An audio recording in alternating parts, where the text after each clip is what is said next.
It's over there where the warehouse is with all the other. Oh, we're talking about our water taxi. Yeah, water The taxi. yard art. Got it. But On my list. How much was the party barge? Have it broken out there. it's Good. 300. Gnomes. And more than that because of that. All right, today is Tuesday, August 11th, 2026. The time is now promptly 2 p.m. I'm calling this council special session to order. So if we could get the declaration of conflicts of interest, please. Now is the time for councilors to declare a potential or actual conflict of interest with items on the agenda.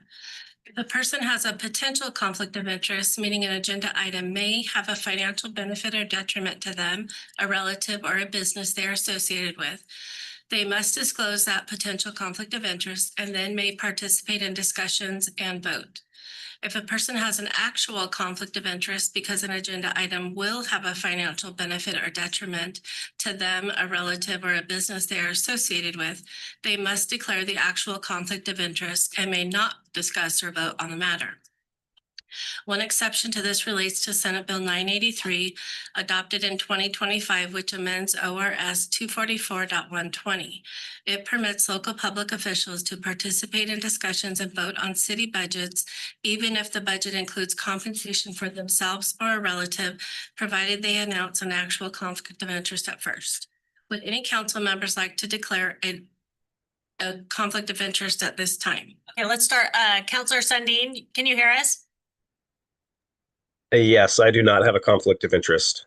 Thank you. Councilor Chilton is also online. Oh, Council President Chilton? No. Okay, Councilor Hubbard? No. Councilor Gunderson? No. And I'm a no as well. Thank you, Kathy. Now I'd like to turn this over to our city administrator, Christy, for the presentation with Kate McCaslin, recruiter. Okay, thank you, Madam Mayor. It's my pleasure today to be discussing this with you. I feel like the city council made a great decision in hiring LGPS to help facilitate this process for us. Kate McCaslin is the recruiter that was selected on behalf of LGPS to facilitate the recruitment for us. And she has put together a robust agenda packet for us to review today. And there are several decision points that we'll be asking the council to make at the conclusion of the presentation. And I just want to, before I pass it over to Kate, I do want to give special thanks to our legal counsel, Ashley Wygod, for her input into the process to ensure that we're conducting the recruitment in a manner that complies with all of the aspects of the law. And I also want to thank Kathy Payne for her input as our HR coordinator to help introduce me to our hiring process and help ensure that we have everything together that we need to make this recruitment a success for the city. So with that, I'm going to turn it over to Kate McCaslin, and she will be facilitating the discussion on our behalf today. Hello, everyone. Thank you, Christy. I really appreciate that introduction. And secondly, I really thank you all for allowing us, for me, on behalf of LGPS, to do this recruitment for you.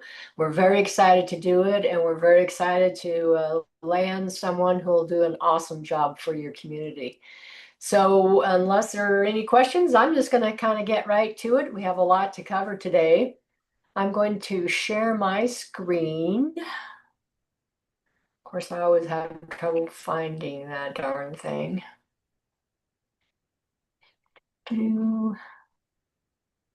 There we go. Oops. Someone needs to send sharing or turn sharing on for me. Sorry about that. Minor little technical thing.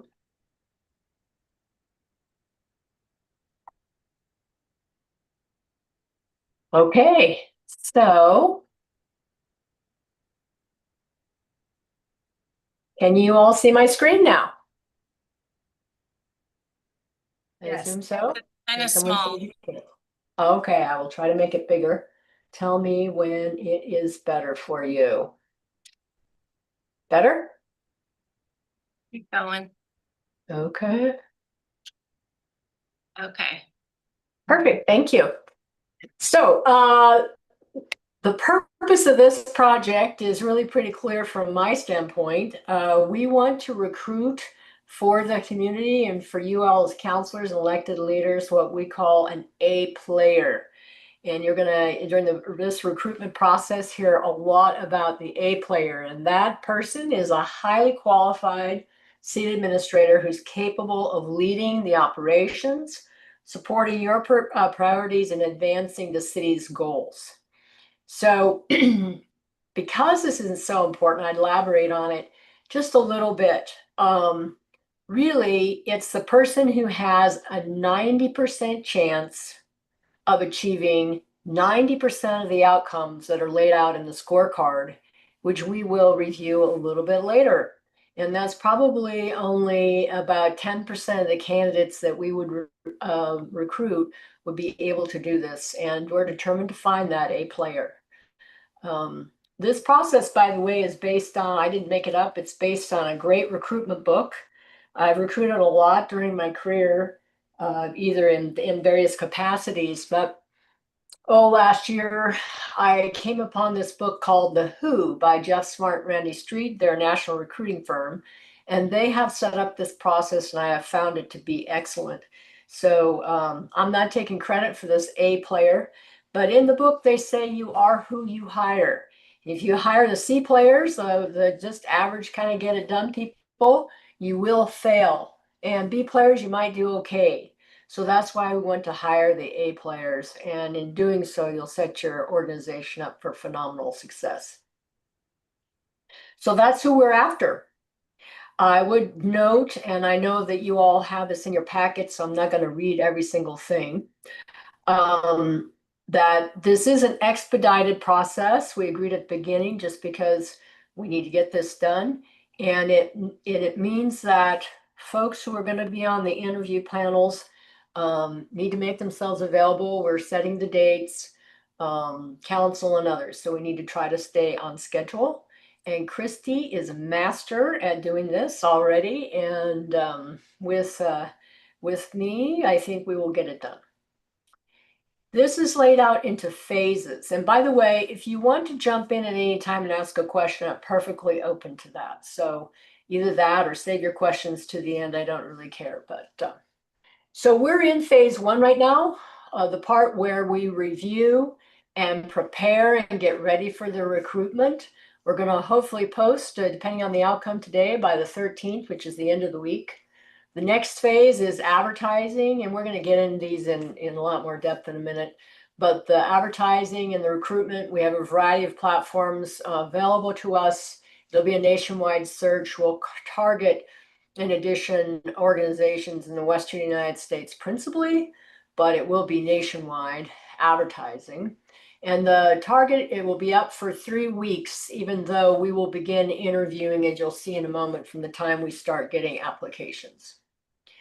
The next phase is the applicant screening, interview process, and council deliberation.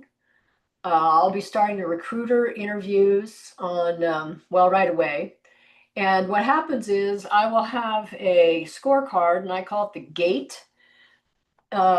Candidates have to get through the gate before they can even get an interview. And that means they must meet our critical competencies and experience and so forth. Then after they get through the gate, I conduct a recruiter interview. And that is with a specific format. Everybody is in the same format, and I score them. Those people who go beyond that will then go into what we call the deep dive interviews, and they'll start taking place on schedule for 9/2 and 9/3. Those are typically a very long interview. I prepare panelists and candidates that they could be in this interview for up to 2 hours. Usually doesn't take that long, but we go through their job history in depth. We ask the same questions about every job, and we garner through that process a lot of really good information. This could be extended if we get, applicants who come in on the last day. We want to keep it open as long as we could, but we're hoping to be through that process by the 3rd. The next round, after they go through the deep dive interviews, and in this, by the way, we also have a scorecard. So the participants on the panel will be scoring each applicant. And then we'll have discussion at the end of every interview. So we're conducting these over 2 days maximum, hopefully, because we don't want to have some big gap between applicants. That way, how candidates did in the interviews is fresh in everyone's mind. At the end of that, we go into another round of interviews. And we probably usually in the deep dive interviews, we'll have 6 to 8 candidates. It just depends on our candidate pool and the quality of the pool. And then from that, we like to narrow it down to maybe 4 who head into the focused competency interviews. That again, we have a set list of questions, but anybody on the panel can jump in, of course. And we again have a scorecard and want to conduct these over 1 or 2 days, preferably 1. They typically don't last quite as long as a deep dive interview, but they're still pretty in depth. And by the end of those, typically it will reveal the potential A players. And that's who we're always looking for. As we go through this process, it's pretty easy, as you all know, I know you've all interviewed people before, to kind of get into the weeds. And like, who do I like? Oh, I really connected with that person, so on and so forth. And the folks who wrote the book, not in disrespect for anyone, they call that voodoo hiring. And they're trying to get you away from voodoo hiring. In other words, you look at your criteria, you have a scorecard, and you're trying to match those candidates who align with the scorecard and who are your potential A players. So coming out of the focused interview, we may very well have 1, maybe 2 finalists. And as we go through this, by the way, during my initial interviews, I'll be asking people questions about their availability and their compensation requirements and their time to start and all those things that could be deal breakers in the end. For instance, we will post and advertise the compensation range. We're transparent about it. I'll ask about it. I've had in the past people in a recruiter interview who looks to be a great candidate wants 50% higher than the top end salary, and that's just like a non-starter. So we're not going to carry those people through till the end, and then they tell us, well, I want $50,000 more than you've suggested. So those are kind of the things that we know. Or here's another example. We have a great candidate, but they say they couldn't start until January for whatever reason. That's probably a non-starter too.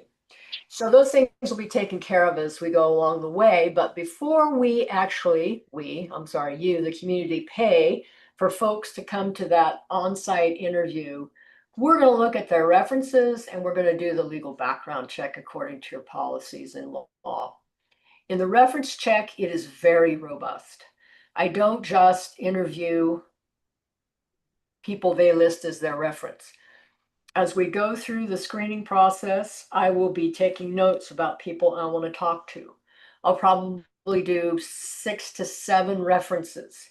And in that mix, I'll be talking to people who were their supervisors, be talking to people who they supervised, and I'll be talking to other people who could give us good insights on who they are and whether or not they'll be able to align with the culture of your community and the council and also get the job done as an A player. So we'll be confident going into the finalist interview that these people, let's say the finalists, are not who have become known as imposters. In the recruiting world today, because of the tools that are available to candidates, a lot of times they can appear to be someone they really are not and to be much more qualified than they really are. So through that reference and background check process, we weed those people out. And then we have a finalist on-site interview, hoping either 9/17 or 9/18. And then after that whole day, which I'll go through in just a minute, the council hopefully will be prepared to deliberate on their preferred candidate at the conclusion of that. And then we'll go on from there. So I tried to cover all the detail that follows this. So I'm not going to hash this again, but I would invite any of you who have questions about this process. I know I'm going fast. Sorry, I tend to talk fast. I'll try to slow down. But I just invite your questions, your observations, your comments, if you have any. I did want to briefly cover our draft on-site agenda. Any questions? I don't see any so far. Hey, I just want to say, first of all, this is a fantastic process. Thank you for your hard work and everybody else on putting it together. I like processes and procedures. And so this is the way that this is laid out is very much appreciated. The only you. question that I have, and you may be getting into it in more depth, is B and C. So the in-depth deep dive interviews and the focus competency. My only question is can you rationalize the importance of having both of those versus, the deep dive?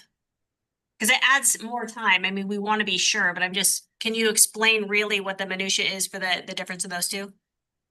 You bet I can. That's an excellent question. It comes up very often. And again, it's not really my process, although I've adopted it, and it has process borne out to be valid in as much as the deep dive, we go back, depending on how long, of course, they've worked, up to 5 positions. We're asking the same positions of those, and we're trying to see how their behaviors in those positions, how their answers to those questions align with what our scorecard looks like and their ability to be our A player. In the next round, we are really then narrowing our focus to the critical key competencies and particularly areas where we think that in the deep dive interview, they may have shown some weakness. And so we want to get into that detail to a greater degree. And we also will probably want to be talking more about culture, how they align with your culture, the community culture. So it really gives us a second opportunity before they move into an on-site interview. Because it's kind of, I don't want to say easy, but it's easier. I mean, to get past first they have to get past the recruiter interview, but honestly, that's pretty high level. Then they get past the deep dive interview. And if they can get past that next one, that's where we find we are able to really drill down and define and determine whether they truly are a potential A player or if they're a B player. Because we're always talking about how they align with the scorecard. And you all have heard this in behavioral interviewing techniques.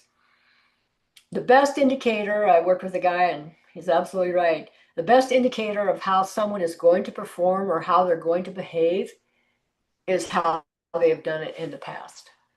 And so that's the rationale for giving them giving us a couple of times to get at the truth.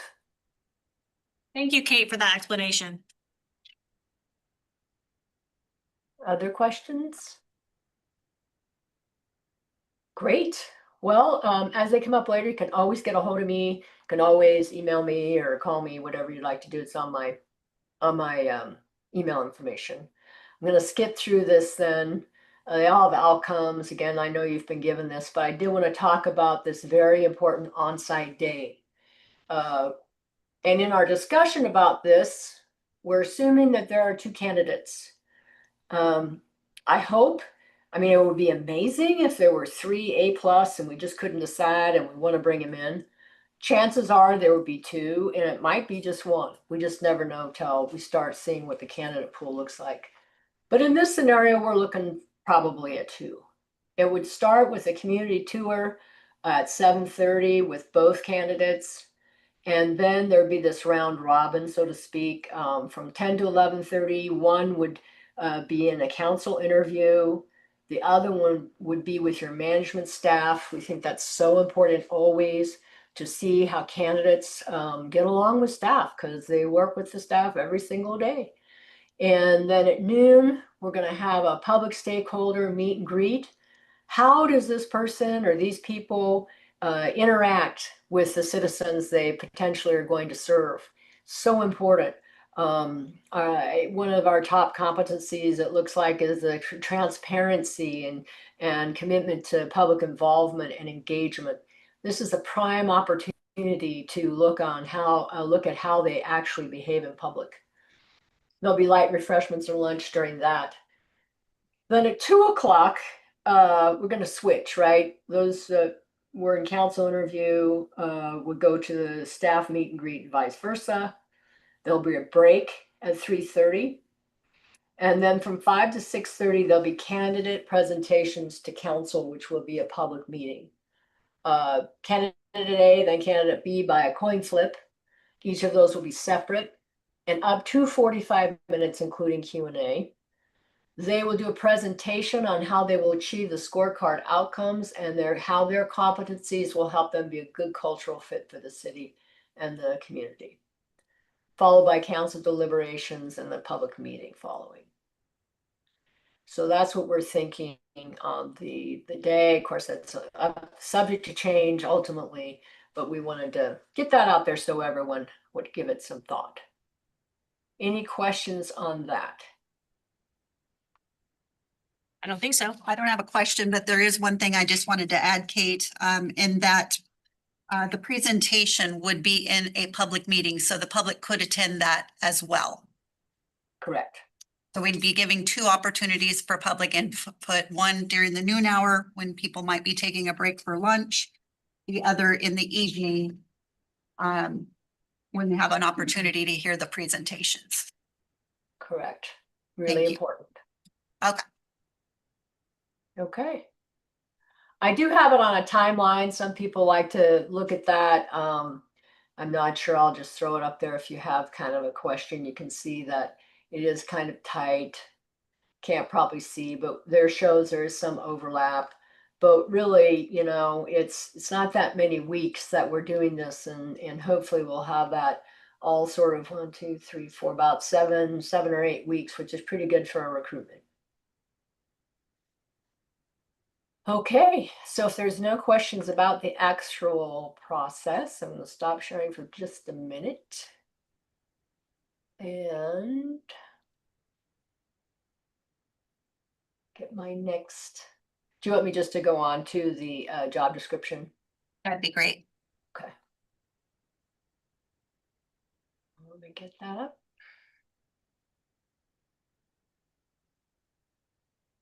My computer has been slow all day. My apologies.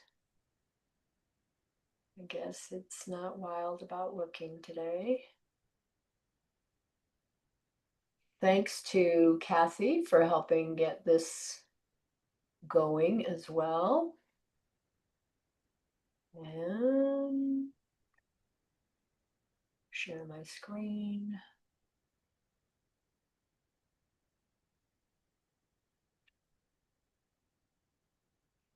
Okay. Can everybody see the job description?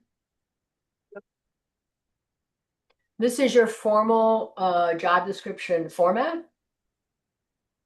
So we have the title of the position, the department's administration, supervised by the city council.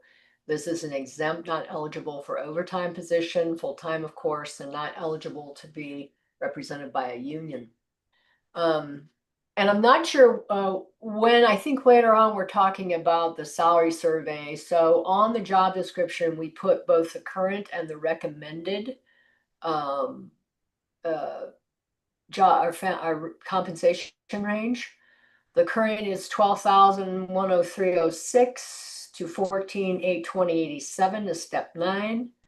We're recommending, based on the salary survey that was completed, a base of 13,722 going up to 16,804.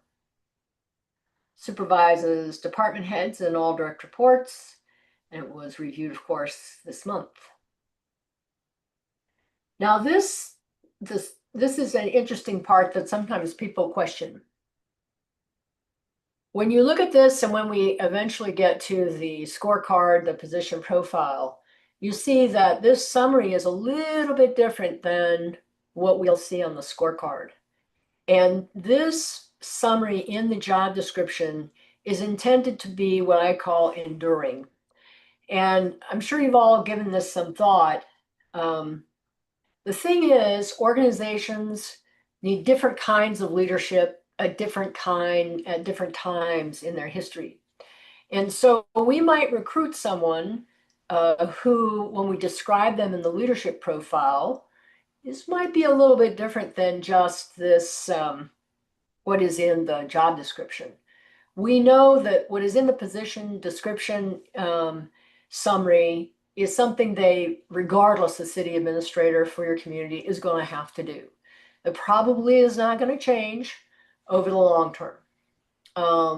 They're the chief administrative officer. They're overall responsible for the city operations. They work under your direction. They implement your policies and priorities. They give advice. They direct their departments and so forth.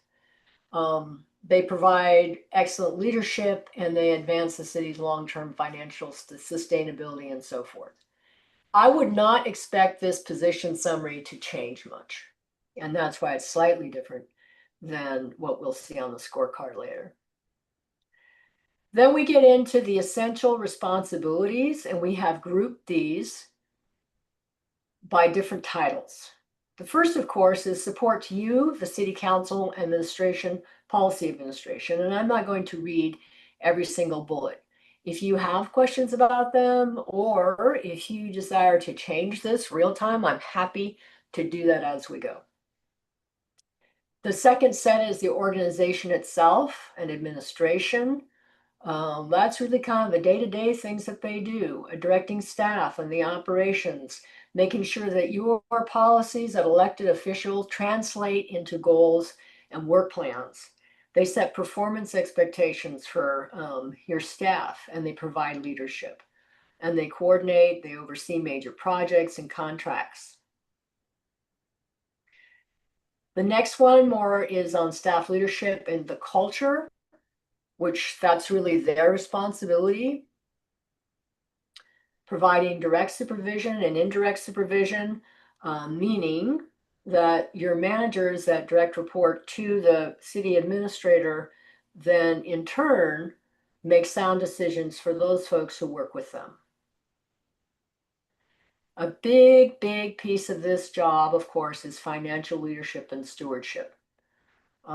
You're fortunate to have a good finance department for smaller communities.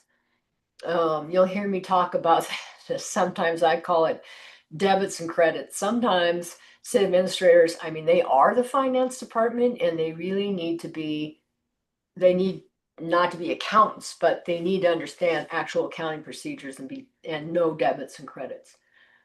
In this situation, not so much, but they do need to know a lot about financial planning, budgeting, forecasting, and all those other kinds of things that go along with finances. So we will be looking for someone that's like an essential competency for the new person. And then the other thing, because your community has some very, very exciting things going on, economic development major initiatives will be under their umbrella, and they'll be directly responsible in providing leadership for those things as well. And they have the intergovernmental community and regional leadership things that they need to take care of, promoting collaboration and teamwork with all the other stakeholders and so forth, very important. And then this is what we always put, performs other duties as a side, right? So these core competencies, we're going to get into a little bit more. I'm not going to go over, I just dropped these in here now. We'll go through them in the next bullet and the next item. So if for some reason these change, I can always come back and edit this document, if that works for you all. But I did drop these in according to how they were prioritized out of the survey. We'll talk more about them in a minute. The minimum qualifications are important. We're asking for at a minimum a bachelor's degree. We list the things we're going to be looking for. We really think they need at least 7 years of responsible management experience. 5 of those need to be in a senior leadership or executive level position. And with that, that experience needs to be in a variety of things, not just one thing. They need to have organizational leadership, budgeting, finance, supervising staff, policy, so on and so forth. So they need to have a broad experience under their belt. Hey, And finally, I think, Can I Oh, go jump ahead. in? One of the things that came up prior conversations with council up on the diocese was having some type of experience in Oregon. And I don't see anything in this document that has anything to do with understanding the municipality or the laws in Oregon. well, I know this has come up and it comes up in other states as well. And I will just say, I know it is really important. Honestly, I do not think for the right person, it's a minimal qualification. And here's why. In every state we recruit or you work, there's a difference. There's different laws, and is it a nice to have? You absolutely, it would be great for them to have experience in Oregon. Is it something that we must have? That I would debate. Someone who is operating in a very, very complex state like California, let's say, or New York, or some of the other ones, probably has the ability to jump in and learn the things they need to know about Oregon, and vice versa. That's why you don't see it listed as a requirement.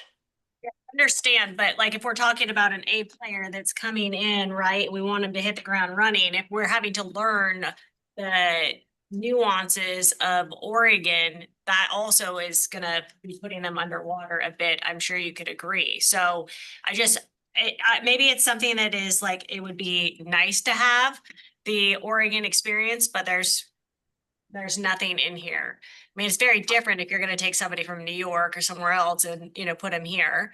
I feel like because of the nuances of Oregon, and we have some, litigious people that live in this city, I really feel like they should have that experience. But that's just my personal opinion. And I want to, Counselor President Shelton, I see your hand up. So as soon as she responds, you can jump right in.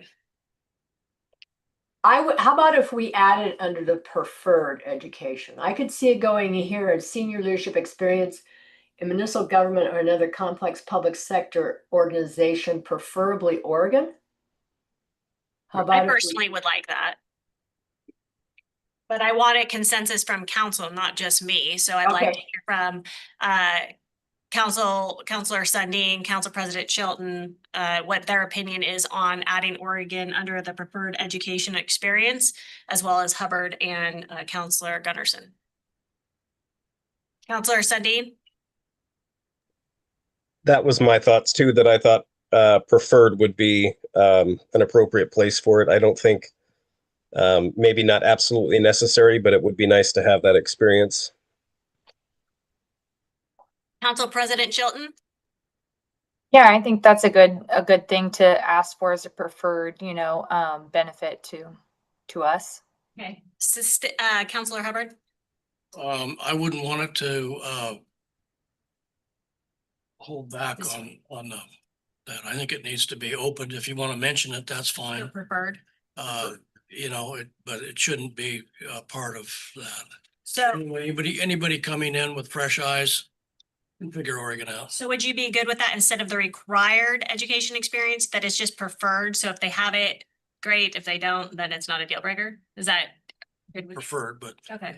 Yeah, Okay, it's not required. I think we have a consensus, Kate. Thank you for your patience. No And then- problem. I'm just gonna add it right now if that's okay. Perfect. And then Council President Chilton also has her hand up. She has a question. Yes, so I had a couple of things that came to mind that I think are more specific to our city that I think maybe we should look into adding, which is our city administrator oversees our tourism program, which is pretty unique to our city. It's pretty robust, and I want to make sure that whoever comes on board next, maybe they don't have experience with running a robust tourism program, but that they understand it is part of the duties of the city administrator. So I didn't see anything in there about that. So I'm wondering if we could or should add that. And then I also recall that our previous city administrator had dual roles within our city. And I think Ashley, she may be able to speak on what that other role was that he held previously, just to make sure that when we're hiring a new person, there aren't going to be any holes left that other city employees have to pick up slack on. Community development. Yeah, Was it- thanks, Counselor John. John was also serving in the role of Community Development Director. Right. And so I guess that's a question for the city of if they want to have this new city administrator also serve in that role, or if there's another option. And maybe Kate has some ideas about that type of dual role and where to properly fit that into a recruitment or not have it be in the recruitment. And I think I had a conversation with you, Christy, about that when we started working through this. So I think you had a good explanation of that too. Can you chime in? Well, yes, I'll go ahead and start, and Kate, you can add to this conversation because I know that we had it. So from my perspective, when a city administrator comes in, they're going to have their own unique skill set. And we don't know what that is yet because we haven't gone through the candidate pool and seen who our applicants are going to be. But once you select your city administrator, they are going to build their organization to complement their own skills. So if they have a background in community development, it's likely that they would presume that role. They could do some reorganization within the city.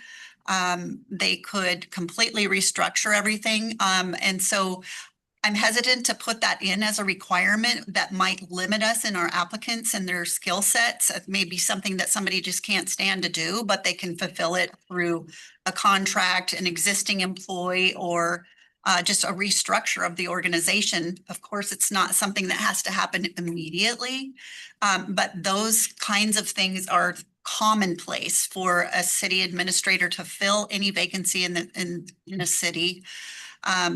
When it's time, I don't believe that there's extra compensation is actually warranted until we know what our candidate pool looks like and whether it's necessary.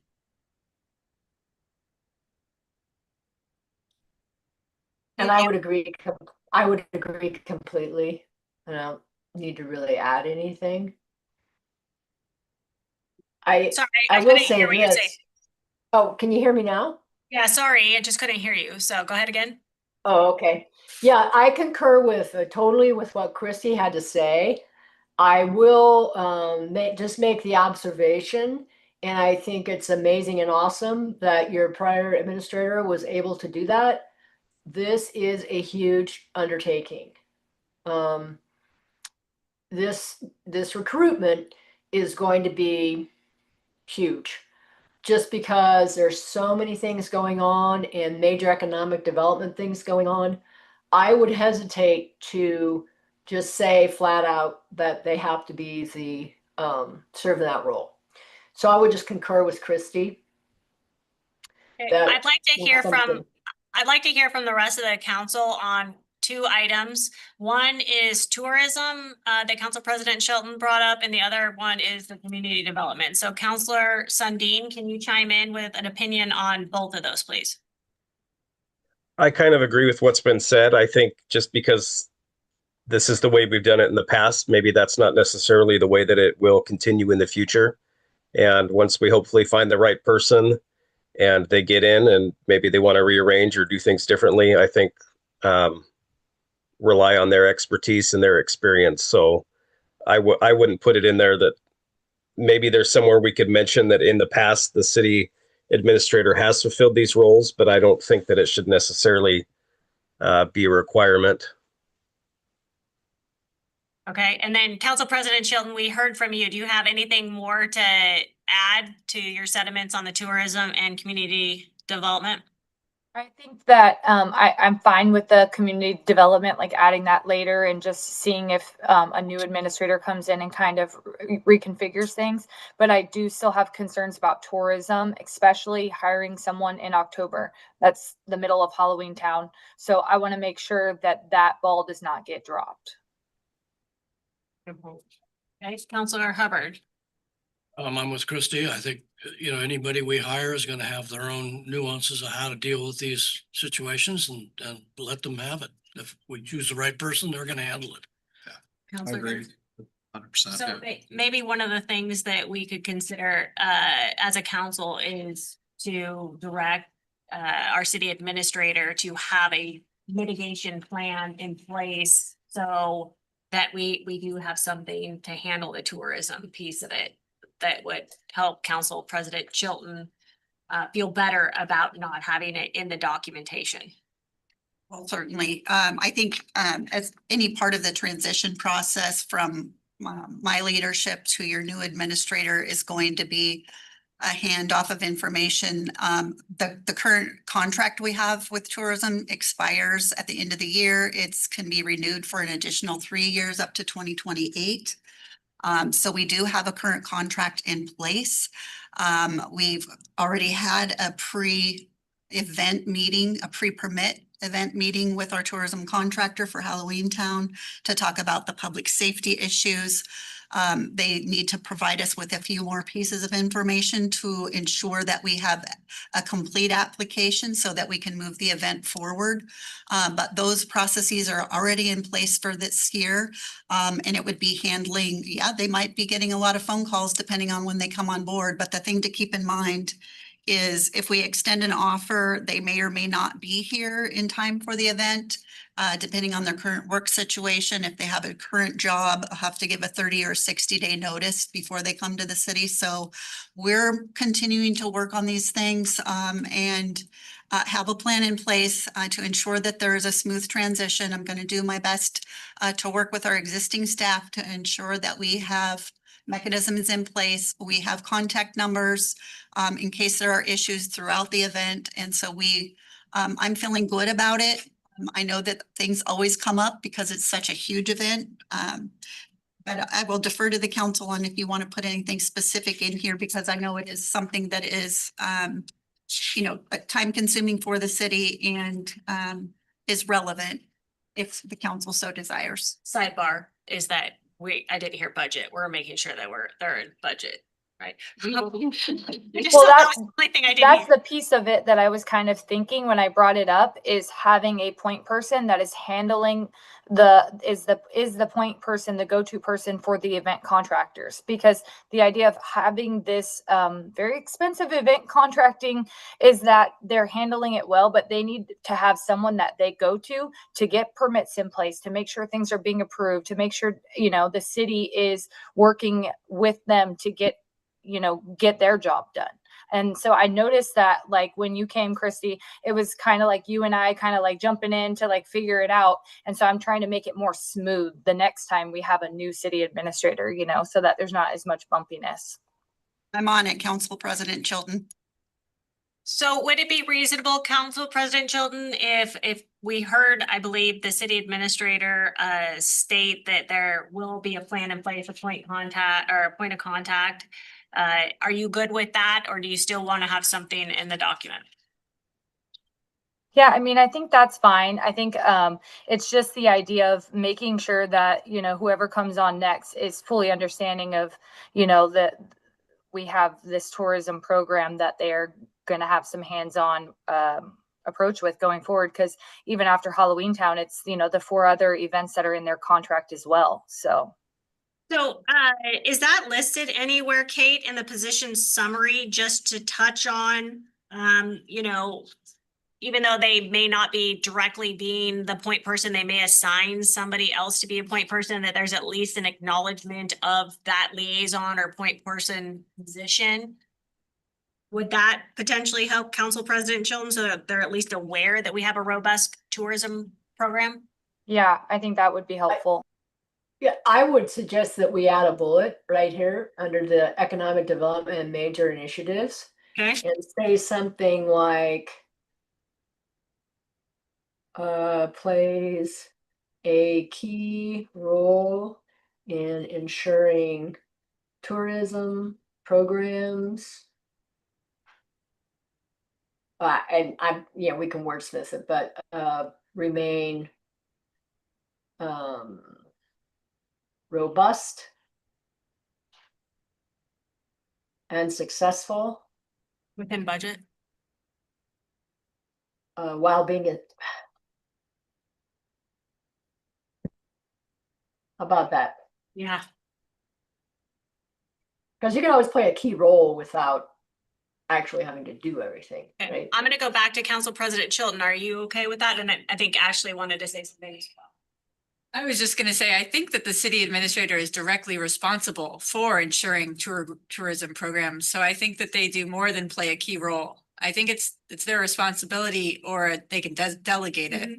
So that was all I would say is it's ensures tourism, maybe just ensures, yeah. Perfect. Yeah, I just don't want the next person to be surprised. Not that Christy was surprised. She handled it well. She fielded the ball perfectly. Just that, it is different. Not a lot of cities have what we have going on as far as our tourism events. So Okay, was there anything else that any of the council wanted to add, or did we cover that? Between tourism and economic development, are we good to move on from there? Okay, thank you, Kate. Thank you, Council President Chilton. I'm going to say are robust, not remain robust. Okay. So we're skipping down here. Minimum qualifications, we went through that. Added the in Oregon. Of course, they have to have a valid driver's license, and then the language around successful completion of the background investigation, so on. Go through the physical demands, the work environment. I was careful to include, all these public facing things. I have a hard time believing that someone who applies for this position would not be aware of that, but we'll make sure it's in the job description. And of course, the acknowledgement page. So I think this is later on in the agenda to actually adopt it or approve it. I'm a little uncertain how your approvals go, but we would eventually want to have this approved. We might want to wait until after we go through the survey results, if that makes sense. Yes, we'll do the motions at the end, and we'll be asking the council to approve the job description as amended. Okay. So should we go on to the survey results?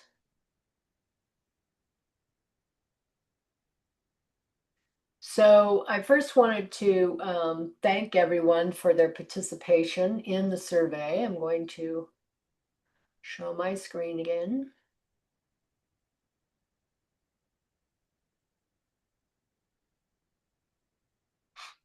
Is it big enough? Yeah, can you make it a little bit bigger? Sure. Thank you. And this is just sort of the overview, and I'm going to show you graphically the results in just a minute, but I wanted to go through kind of the overview.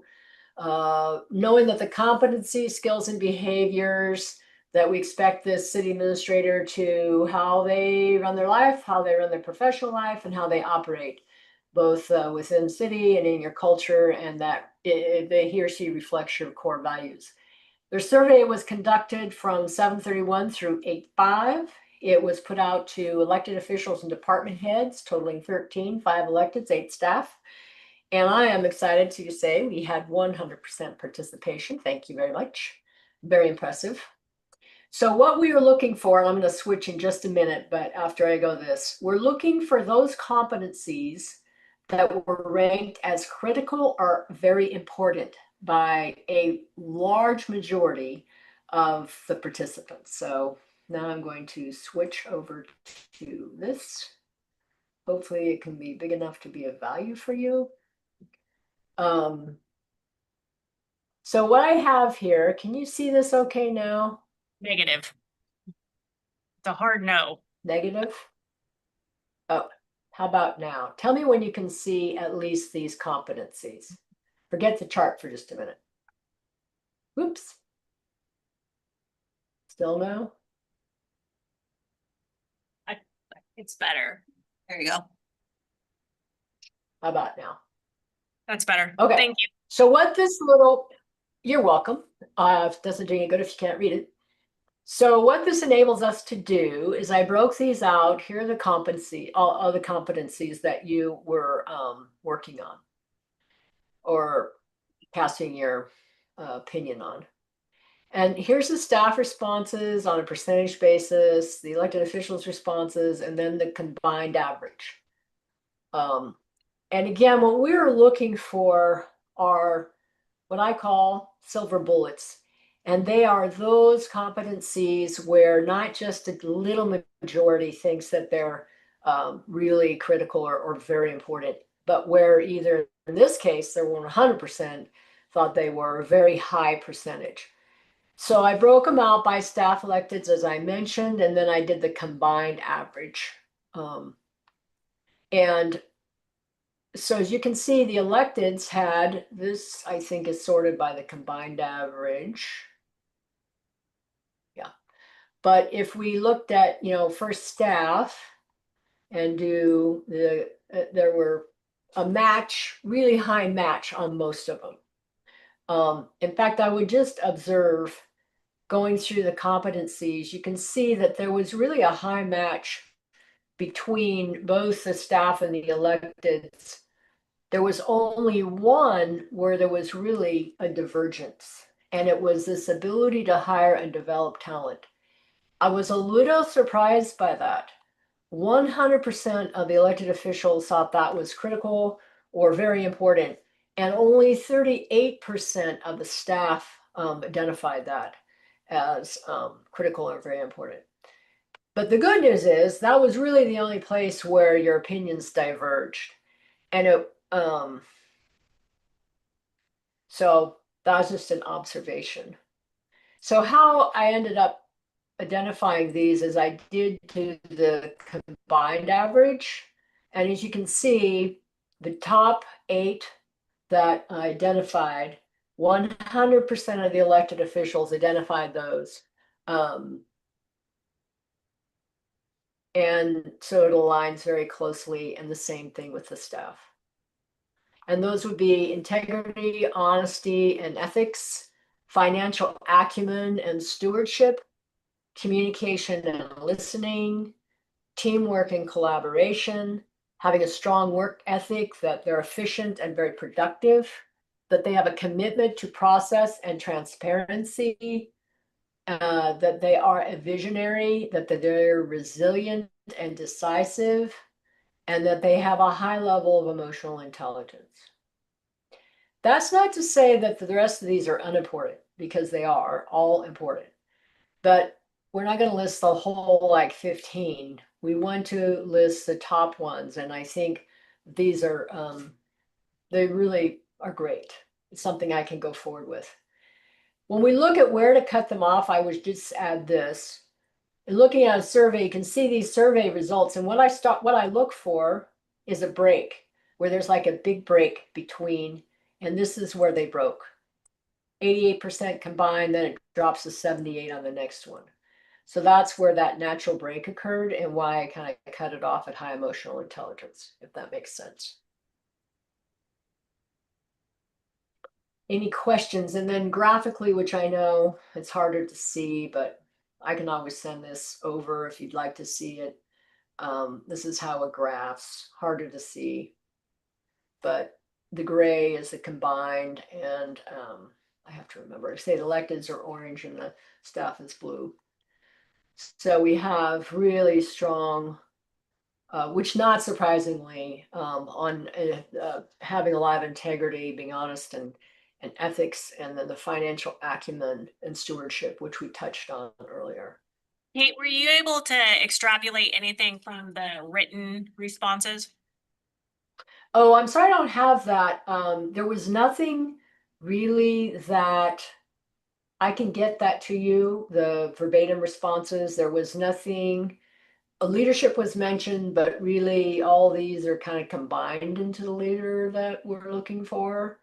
So I guess my bottom line is I didn't really see anything surprising in those, but I can certainly copy those over and send them over to you. Any questions about that? Nope. So I would just switch back then to this. If you're comfortable adopting these 8 competencies, then we would include these both in the scorecard for our recruitment and also in the job description.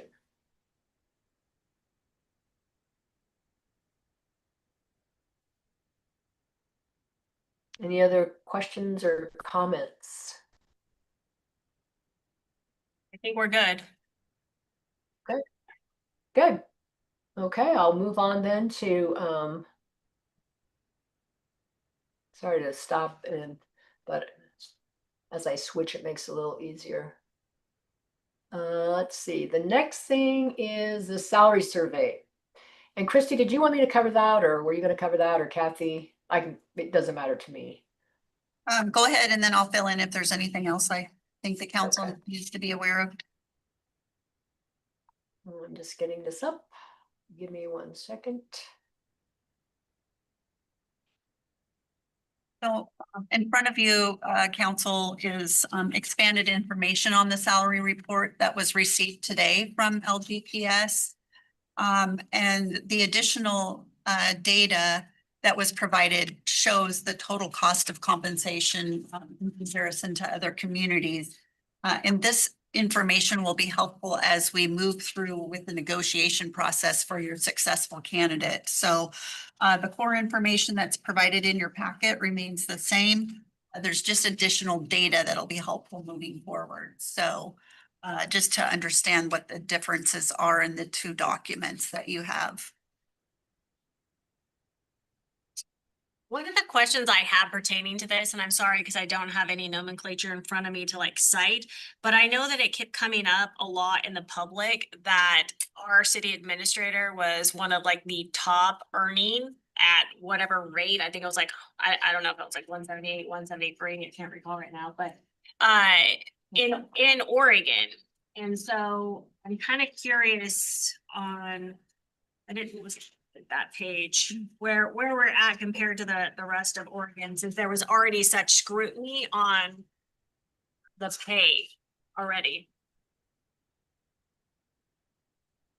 I think that that's going to be something that comes up with our citizens. Okay, so there's some raw data that's included in the packet. And the raw data report is on the last page of your handout today. And that shows comparable cities, which are the same cities that we utilize for our collective bargaining agreements when we go out and do a comparison to other cities. So LGPS is the company that does the salary comparison data for us. And whenever we're creating new jobs, they do the compensation study and then a periodic compensation study for us. And so these are the same communities that are generally compared to the city of St. Helens for a number of factors. Primarily population drives it, but also location in the state, et cetera. And so the communities that are identified in the compensation study, what's really interesting about it is that we are about 25% below the marketplace approximately from the median average of these cities that we're compared to. But at the top of the range, we are about 1.83% is what they've got there, difference from the median from all of these communities. So at the bottom of the range where the new administrator may be starting based on their experience, just depends. We're really low in that start to the range. So what we had put together, and if you look at page 41 of your packet, that is the approved compensation schedule that was approved as part of the budget process this year for the city. And we have highlighted in red at the conclusion of that the suggested pay range based on the comparison data provided by LGPS. So you'll see that currently the city administrator range begins at $12,103.06. That's step one.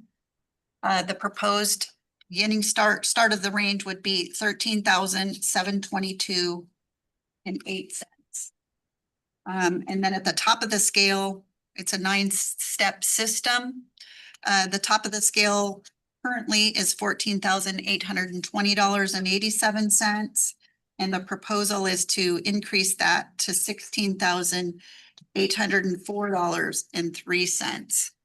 And that data is provided by LGPS in this, both in the packet report and in your supplemental report that's provided. The supplemental report, it's on page 8, and the information in the packet, it is provided on page 28. So that's the same comparative data that they are recommending that we place the pay range for the incoming city administrator. Thank you for that detailed explanation. So that way, if it comes up, we can kind of direct people back here so they understand where it wasn't an arbitrary number. So thank you for explaining that. So a compensation study is a very complex instrument. A different representative from LGPS performed this on our behalf. It's what they do for LGPS, and it's a very comprehensive look at how our compensation compares to the marketplace. Thank you. Does any of the counselors have any questions about this? What was the compensation we're paying right now? I just want to have a comparison. It's the 12,103 to 14,820. Yeah, Mr. Walsh was compensated at $14,820.87 at the top of the scale, plus the additional compensation for the community development. Okay, thank you.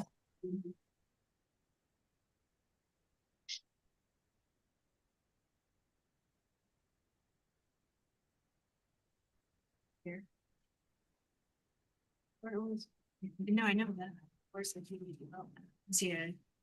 Where's that on here?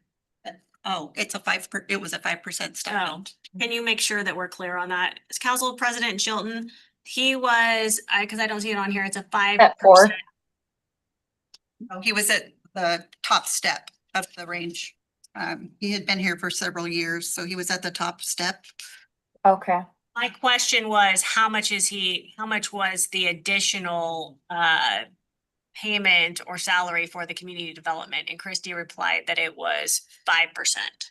Is that accurate, Kathy? Yes. Okay. So we're Yeah. clear. With the current budget, we've already budgeted the rest of that cost out for the new year. Is that correct? Yes.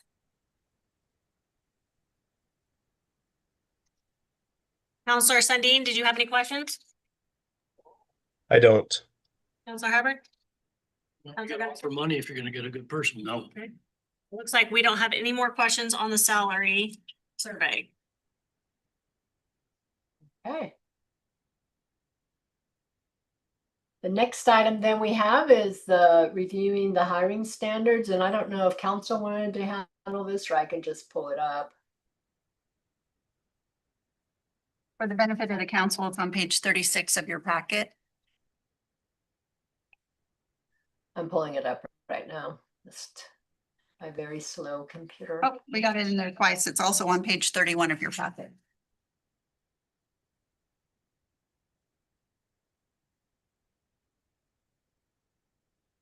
Okay. And I can also make this bigger.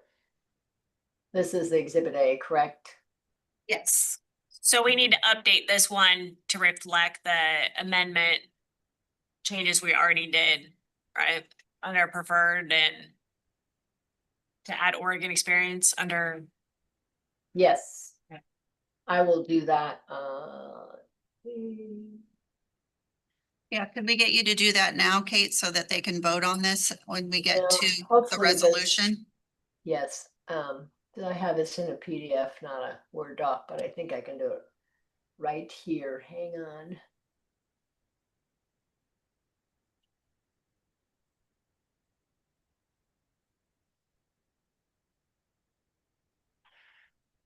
How's that?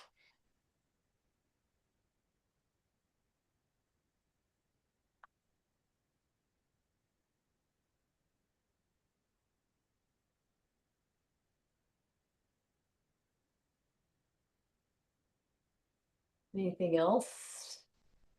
So we had the Oregon and then we had the tourism comment under the economic development and major initiatives. Let's see that. I don't think that's part of the. That one's not in that one? Okay, No, this is a little formatted a little bit different than the job description. okay, perfect. That makes it easier. Yes.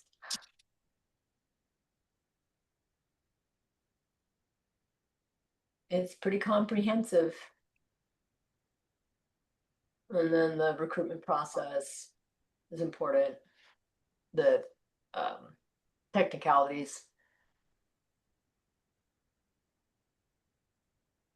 Hey, one of the questions I have, and I don't see it in the rest of this, is on the deep dive interviews and the focus competency interviews. I didn't see any nomenclature of who was going to participate in these. That will be under item 7, interview panels. Yet to be discussed. Oh. Okay, I just didn't see it in the packet. Okay. I digress.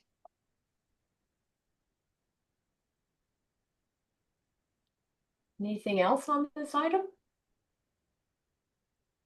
We ask if they would be eventually be residents of Columbia County.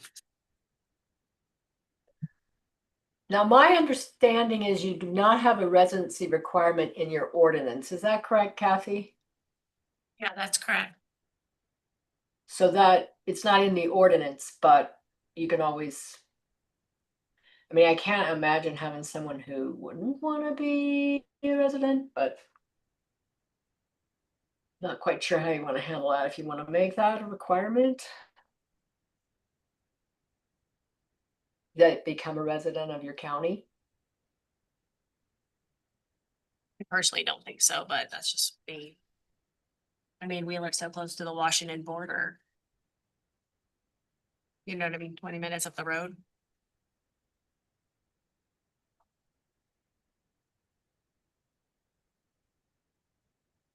I don't know. But it's whatever council would like. Be part of the community, living in Washington and can't even get back here if there's an emergency. The bridge over there and there, they can't get here within 2 hours. Pop. Over there? I don't know, there's just more, make it personal. With the city, they're gonna be here, I don't live here, but Not a deal breaker. that's not done that. Okay, Russ, Yeah. Your opinion, it matters. I don't know if we need to put it in this right now. No, maybe during the interview, individually. All right. Go ahead, Kate. Okay. You want me to go on then? Do you want me to go on? Yes, please. Okay. So then I think we reviewed that and now we're into the recruitment considerations for your discussion. Let me get this one document up so that we know the dates of our interviews. So I am open to who is on the interview panels. I would strongly recommend, however, that whomever are on, that we have some consistency. That's my preference. As you can see from our on-site interview, the entire council we'll have the opportunity to interview the candidates together. But in the interview process, it is very helpful if the panels remain consistent, at least through the deep dive and the focus. That would be my suggestion. So whomever wants to be on there, I'm totally open to who wants to be on on the interview panel. I just forewarn people that it can be long and time consuming. I don't want to have that be have a chilling effect on someone wanting to participate. Because at the same time, I think it's incredibly interesting and it gives you firsthand knowledge and insights into the candidates. So I would add that. Having said that, it is, it's a commitment. As I mentioned, we want to, let me just talk about that again because it was pretty fast. We're tentatively scheduling the deep dive interviews for September 2nd and 3rd. So conceivably, let's say we have 6 candidates. And they're 2 hours.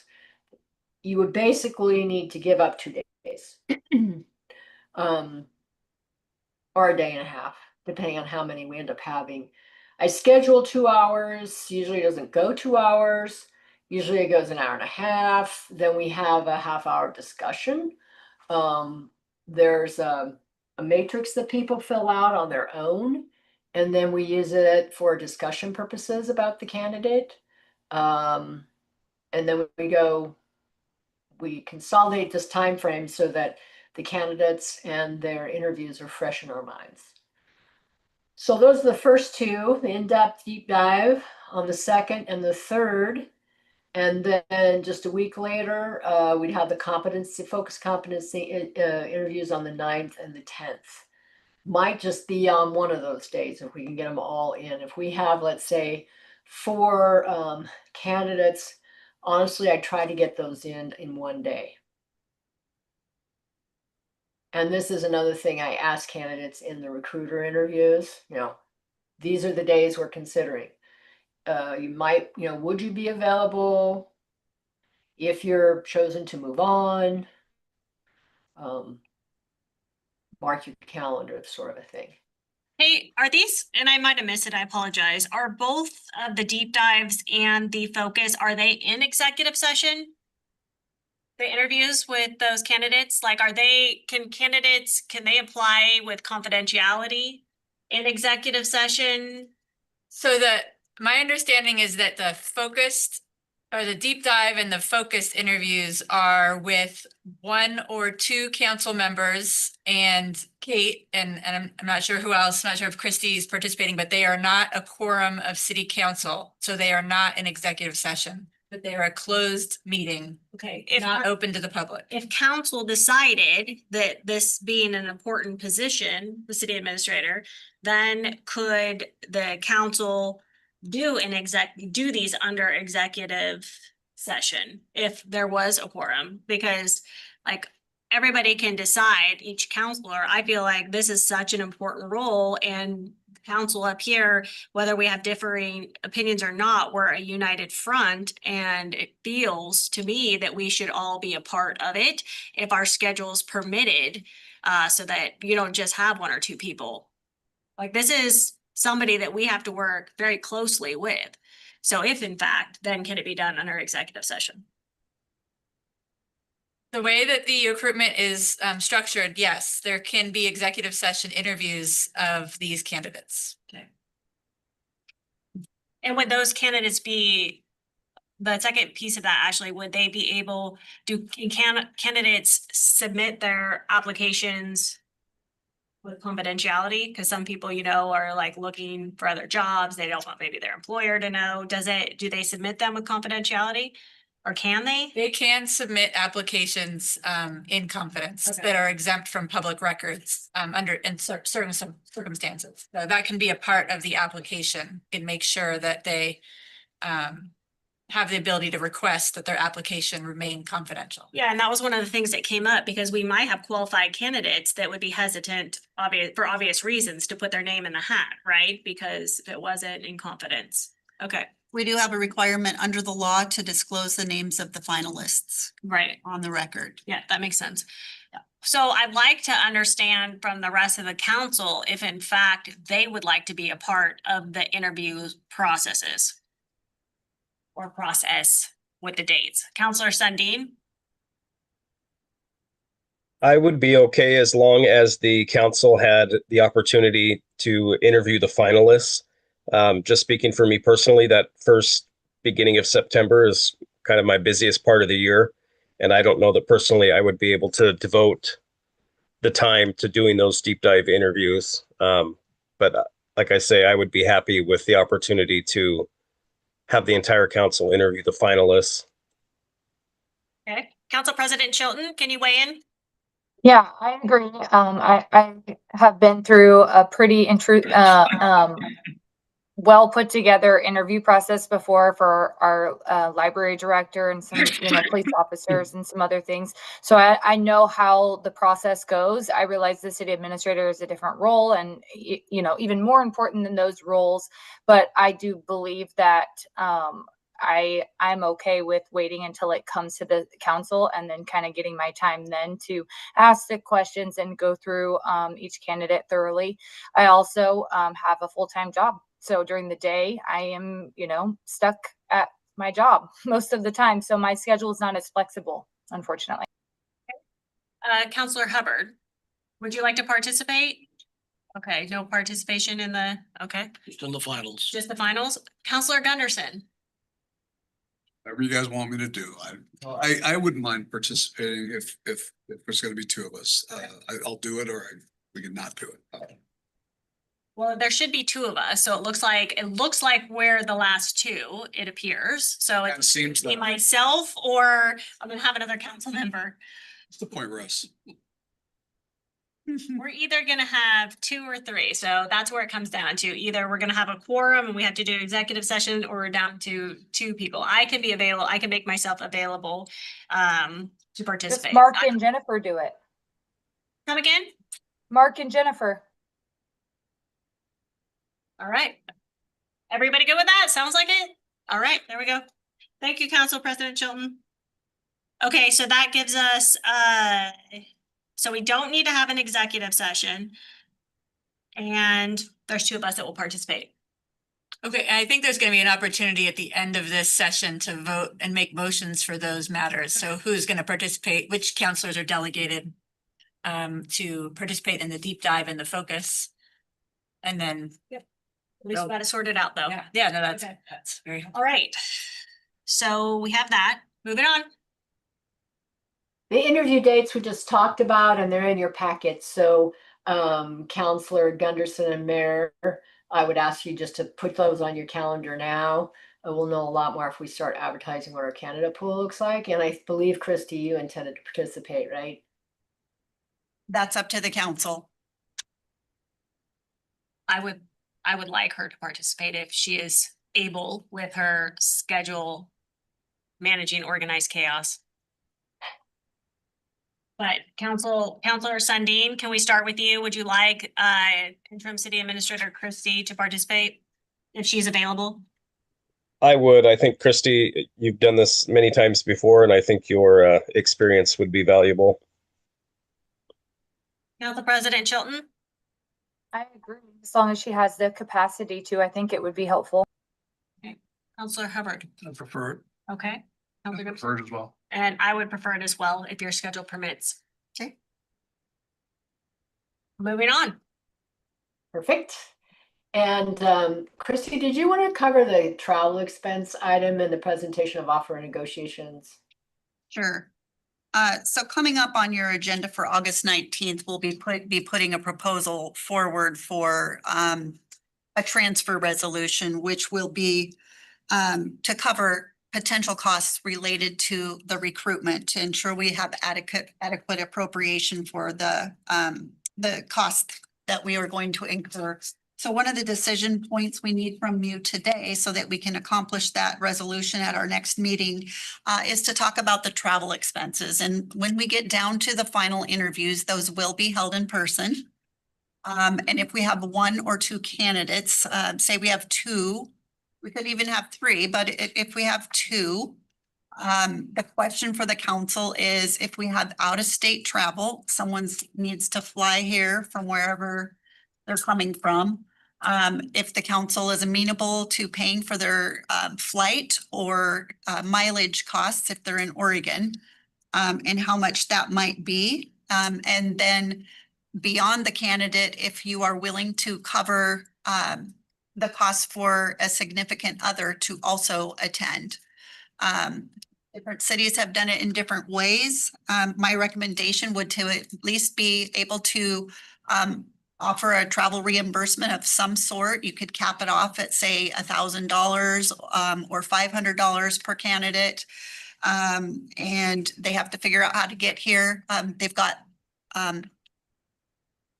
hotel accommodations that they would need for at least one night. The night before the interview, or depending on where they live, at the conclusion of the interviews before their flight out the next day. So there's question on whether you're willing to compensate for those travel expenses as well. And any meals or parking, there's a whole host of expenses that they could submit. What I might suggest is that you put a cap on it and say that we would be willing to reimburse any expenses related to their travel to attend the final meeting up to a certain dollar amount threshold.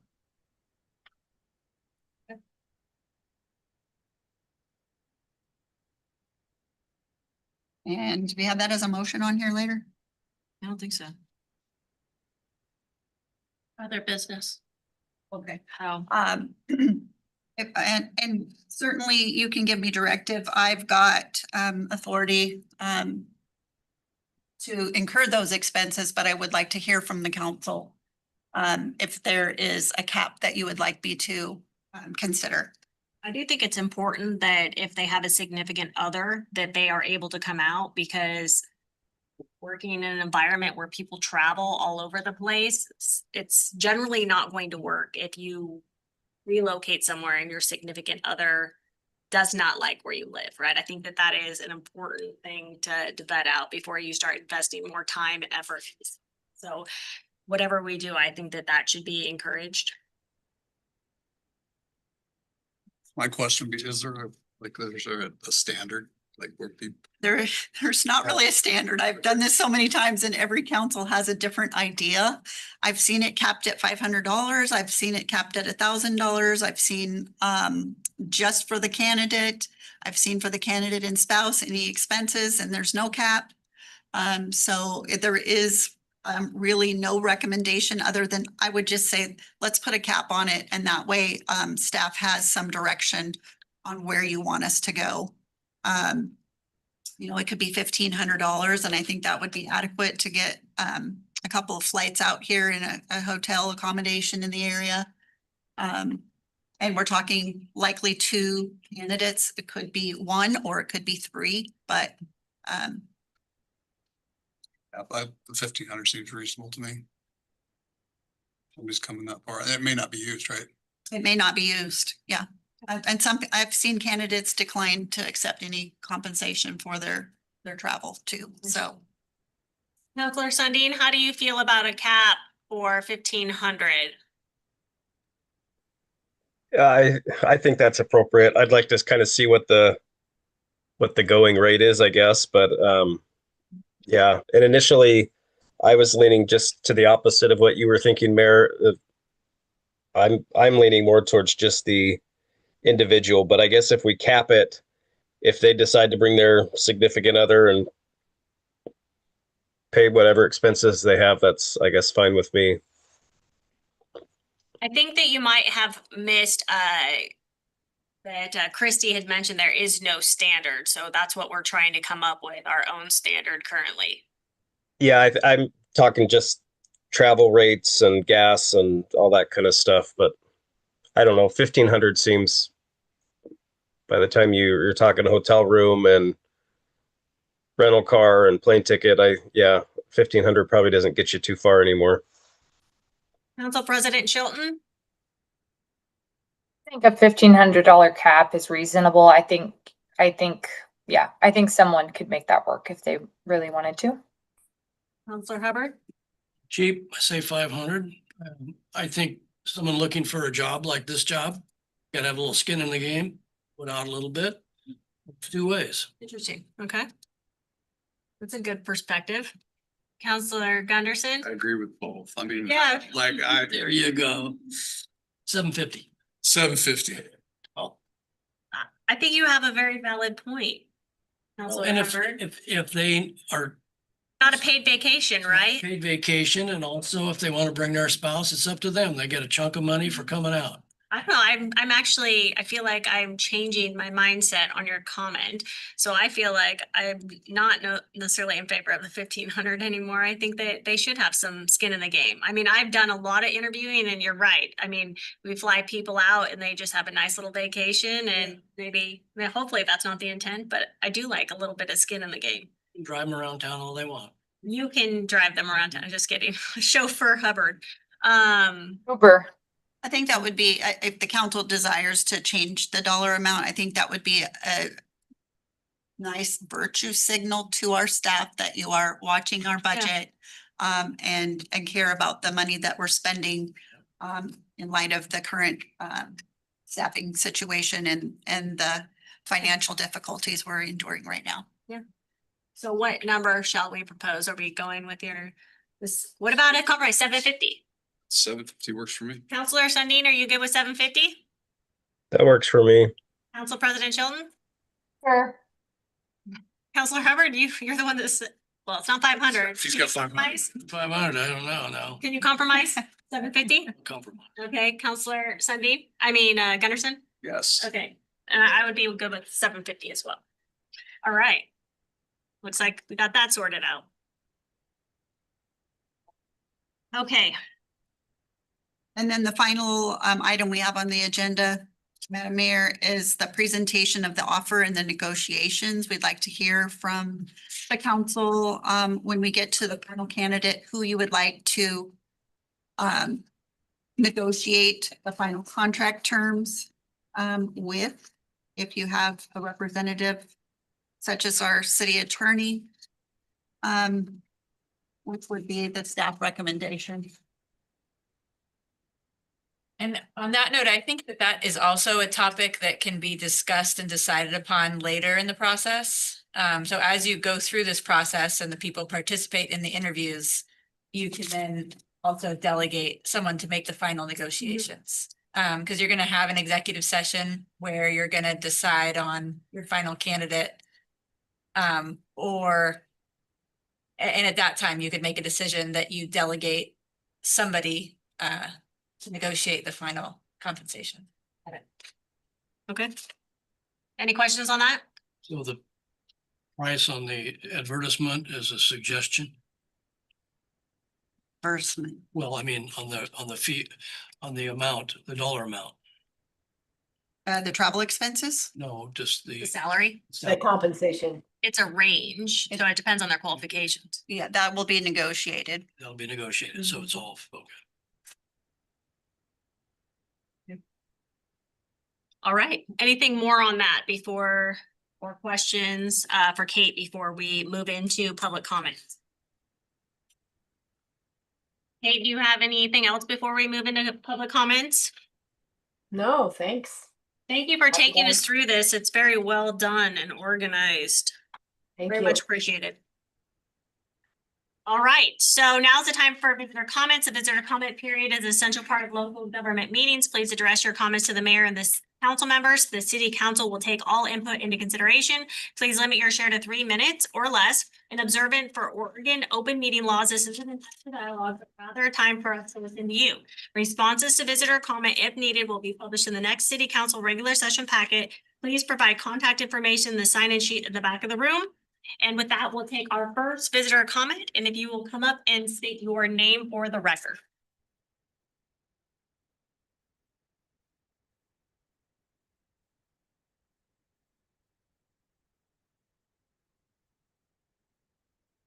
Brady Preheim. Okay. So you have to be the most incompetent or dumbest mayor ever. Since apparently you learned from me that your finance director has been retired since January. I find that really incredible that there are no plans to even replace the finance director. A finance director by definition is not a retired person. They are a staff person, not living in another state. And Mr. So- Freeheim, this is a time for public comments about the hiring standards I will criteria. talk about anything I want, and I'm gonna reclaim my time. You don't get to interrupt me, and you don't get to just dictate what my public comment is. Sorry. Appreciate your consideration. And so again, I think that the finance director, that needs to be advertised. And you need to hire a full-time finance director. Obviously, you should probably get a replacement city administrator first. But I think that's ridiculous that nobody knew until I brought it up. I also want to talk about your new meeting schedule. I noticed that you're actually now having, as usual, more meetings than if you had 2 meetings a month. So your idea of having 1 meeting a month, because that was going to save time and money, actually as yet another failure of your administration, and that you're now meeting more often than if you just met twice a month, which is actually more difficult and more costly than if you met twice a month. So gee, that worked out really well as usual. As far as your recruitment process, I think that your person, Kate, should have been here in person, frankly. They're getting paid a substantial sum of money. I think they could have driven out here. I find it also ridiculous that you are considering an increase without even interviewing anybody in compensation for the city manager. You already have a budget that you've adopted.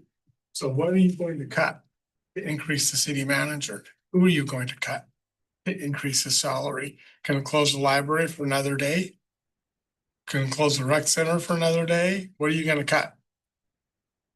Your police are in a contract negotiation already. They're being asked to sacrifice. I don't know how that will work out, if they actually will or not. Your city staff have already sacrificed by taking no cost of living increases for 2 years, I believe was the final agreement. And yet now you think that we should give the city administrator, who we don't even know who it is, an increase. And I think that we should not be doing that. I think that you should wait until we have a candidate, maybe if it's absolutely necessary, but do not think it. And finally, Russ. And I actually gave you your time back, so can you please wrap it up? Actually said one of the most important things that you've ever said, frankly, on the council, which is that the person should be required to live here. I totally agreed. Unfortunately, you then let the mayor bully you into dropping that thing. I would agree with Mr. Hubbard Your time is up. that in fact, the Mr. Preheim, person should be required to move here. I gave you extra time. Your time is up. For interrupting. Thank you. Your time is up. Is there anybody else online, Kathy, that would like to give a public comment today? Thank you so much. Appreciate that. Okay, so moving on. We have a couple resolutions. We have a resolution 208, which is a resolution adopting hiring procedures, standards, criteria, policy directives, and being used or to be used in the hiring a city administrator. Sorry about that. And Kathy, we have Chilton on the. Well, I'll make a motion to adopt resolution number 2089, a resolution adopting hiring procedures, standards, criteria, and policy directives to be used in hiring a city administrator. Second, As amended. As amended. Second it then. second that. Okay, we have a motion. We have a second. Counselor Sundin, Aye. Council President Chilton, Aye. Counselor Hubbard. Aye. Counselor Gunderson. And I'm an aye as well. And we also have resolution 2090, a resolution of the city, or excuse me, of St. Helens City Council adopting changes to the city employee compensation schedule for fiscal year 2026-2027, amending the salary scale for the city administrator. I'll make a motion to adopt resolution number 2090 as read.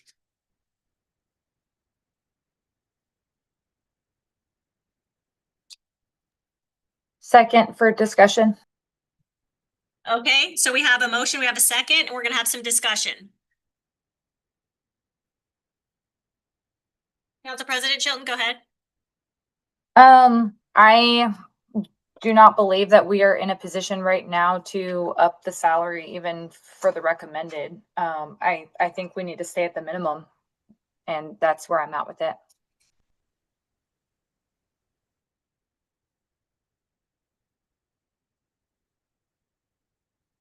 Okay, further discussion with rest of, That's a tough decision because you're asking someone to come in and take on a job and you have to, if you're going out nationally, where's the pay scale and will it attract someone here? The amount of money you're spending more than last time. I think somebody could probably make that back pretty fast by running things differently. So it's a toss up, but it's still negotiation. So it's an advertisement showing the range, right? It's a range, right? So it's just showing the range. when was the last time that there was a compensation study done on the city administrator position here in the city?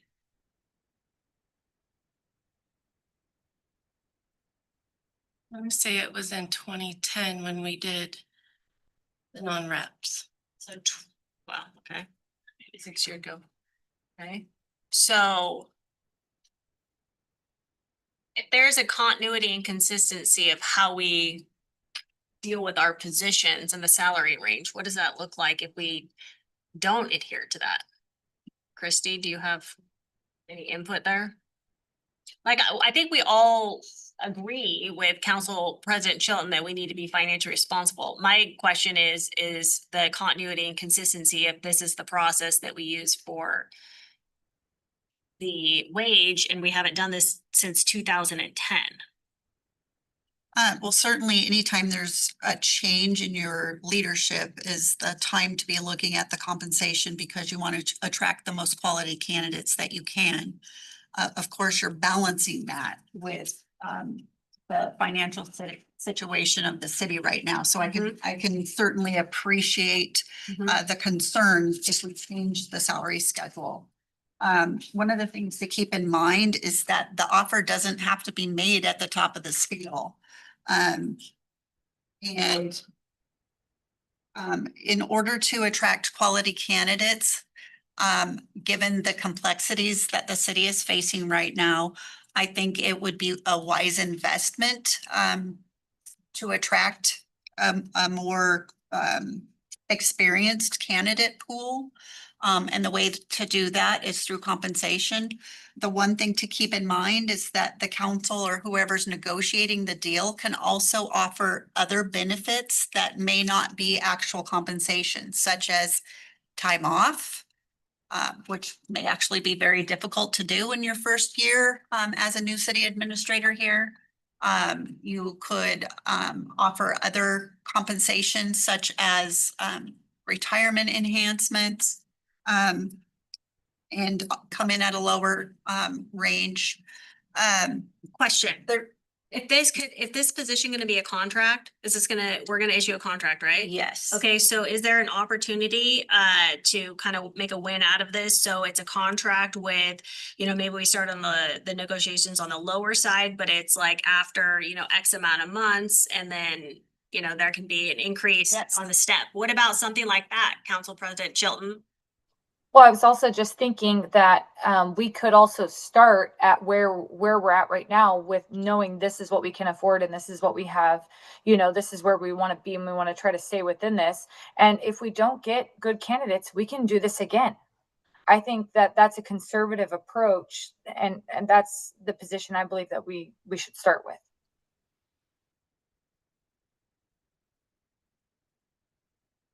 So I'll just add, I think that the range that is being approved through this resolution would allow that conservative approach because you can still offer a lower amount with steps within the contract. But having the range in the job description is what attracts people So for, as a carrot to But the know what they step clear. starts off at 13 when we're at 12 right now. So even Okay. the first step is higher. yeah, but that's at a first step if generally, we're not hopefully gonna get a candidate that would have the qualities to be at a step one, right? I mean, that would be the hope. So you, at what the current salary at 14,820, I mean, maybe this person starts at a step 4 that puts us at 14,805.31. That's comparable. It's still within that salary range. Or am I not thinking about this logically? I mean, It really depends on their experience. You know, if they're a first-time city administrator, you know, how the council feels about their experience level and how they perform in their interviews. Certainly, I think candidates are gonna expect to be paid it within the range. I think we heard Kate McCaslin say that in her presentation.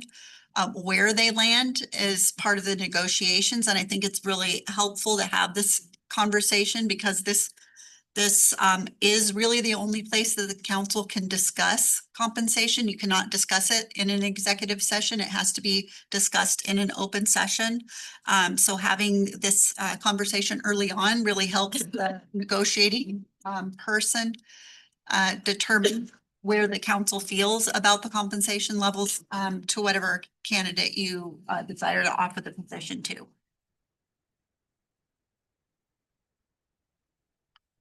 Well, I just kind of did a quick rundown of the numbers and, 164K is a big difference from 145K. So even though we're looking at smaller numbers, we really do have to think about the annual salary of this position.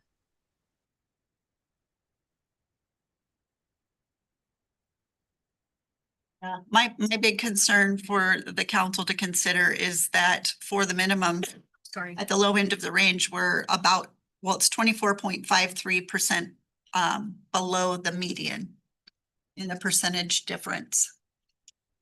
And we're 24.8% below the average. So the low end of the range currently, if you are getting a manager that is just getting started in their career and this is their first opportunity and you want to start at the low end of the range or they think that that's where they're going to come in, it may deter a candidate because they can go to a different community, one that's much smaller without as much complexity and get paid the same or more. That was the other thing I was gonna mention. If I were a candidate, right, for this position, I'd go back and I'd watch city council meetings, right? I'd get a pulse on what's going on and some of the behaviors that we have and just really, like what we have going on here does not seem typical for other municipalities. We have a lot of what feels like, hostility, these council meetings, and not us, but in general, like people are gonna be looking at that and they're gonna wanna be compensated for that. Let's just be honest about it, right? So I think that that's another thing, the elephant in the room that we should be discussing. Well, I think anyone who works in government is going to understand that that's par for the course. And I mean, it is a 6-figure job. So I really think that we're already offering quite a bit, in my opinion. I think we have some really strong department heads. There's not a lot of hand holding that has to be done in our city. I think we can get a B player and make them an A player. Move the range up and go with it there. And again, Move the range up and then we can select in like when the negotiations come up. We're looking at, if we're already below market value, yeah, we want to keep it there and we're going to attract somebody that to come into this crap show, Yeah. no. Like, I just don't think that, It's gotta be attractive money wise. I agree.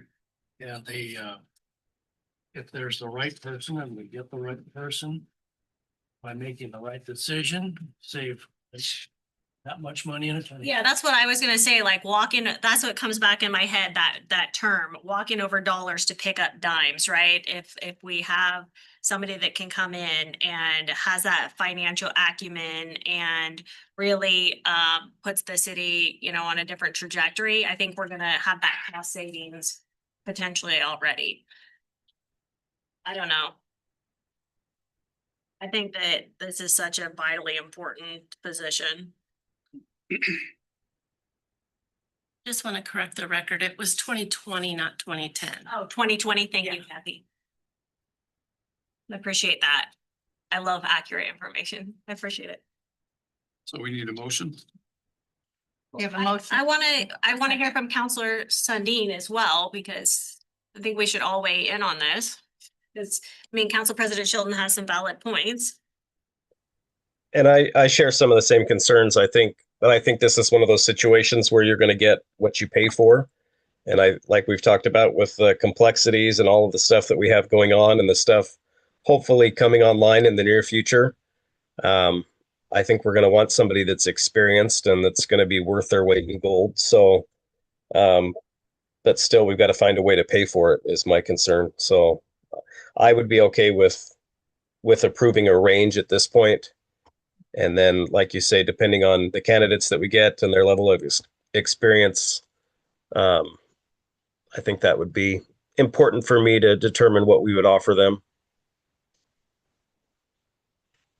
Yeah, I think that's the important piece for me too. We're not setting an exact total, like it's gonna depend on the person qualification is the range.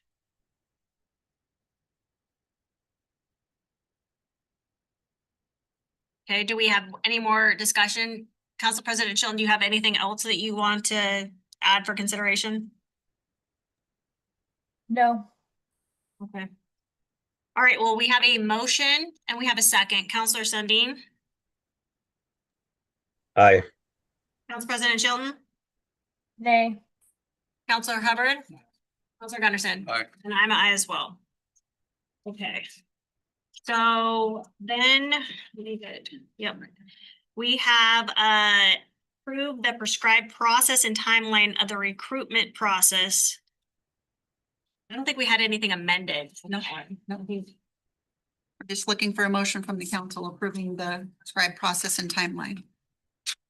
Then I will make a motion to approve the prescribed process and timeline of the recruitment process. Or amended. Okay. Second. Okay, we have motion second. Counselor Sundin, Aye. Council President Chilton, Aye. Counselor Hubbard, Counselor Gunderson, Aye. and I as well. We have approved new job description for the city administrator as presented, and this one was amended, I believe. Correct, as amended. Okay, I'll make a motion to approve new job description for the city administrator as presented or amended. Actually amended. Amended. Perfect.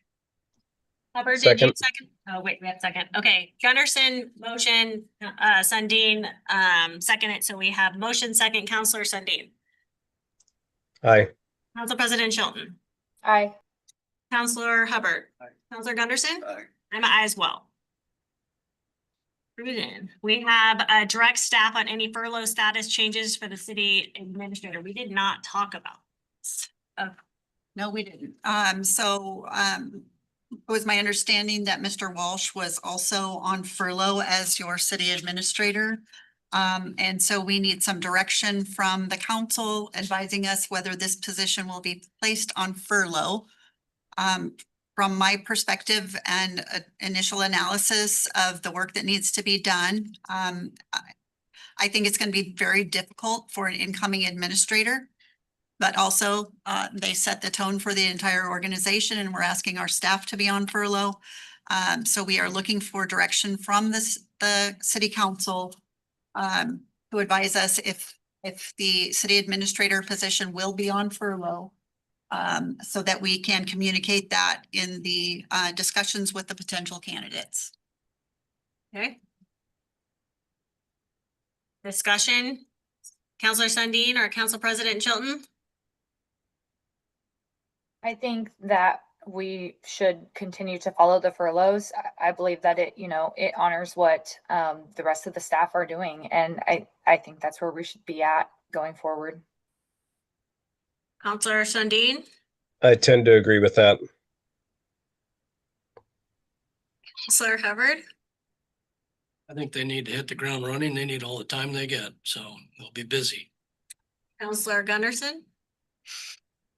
I agree with the furloughs. I have a question for you, Chrissy.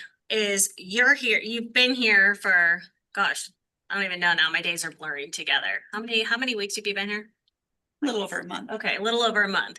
Based on your perspective, by coming in as the interim city administrator, what would be your professional experience or opinion based on your experience and what you are currently seeing on a day-to-day operation here in the city of St. Helens on whether you think that there should be furloughs or not on this position? If we're not living your role right now. Well, it's difficult coming in as an interim because I'm getting caught up to speed. So it's very similar to what a new administrator is going to face when they're coming into this role. They're going to be working a lot of time outside. If you continue the furloughs, they would be working several hours for the city for free. And from my perspective, I'm working overtime nearly every day. Sometimes on the weekends, sometimes till 9 or 10 o'clock at night. Because I care about the city and I want to see that the next candidate is successful, I am making progress on getting some processes in place to help streamline their position. But I do think it's going to be very, very difficult for them coming in to work less than a full-time job.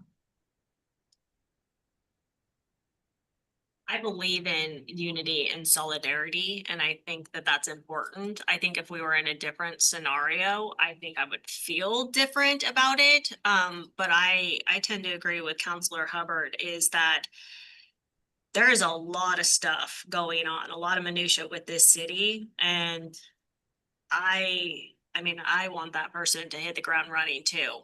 So I guess that I already with furloughs and being like financially mindful, yes, but with furlough, I feel like this person's gonna come into our city based on what we know and already be overwhelmed. And now we're reducing the amount of hours. It just feels like it's counterproductive to what we actually want to achieve.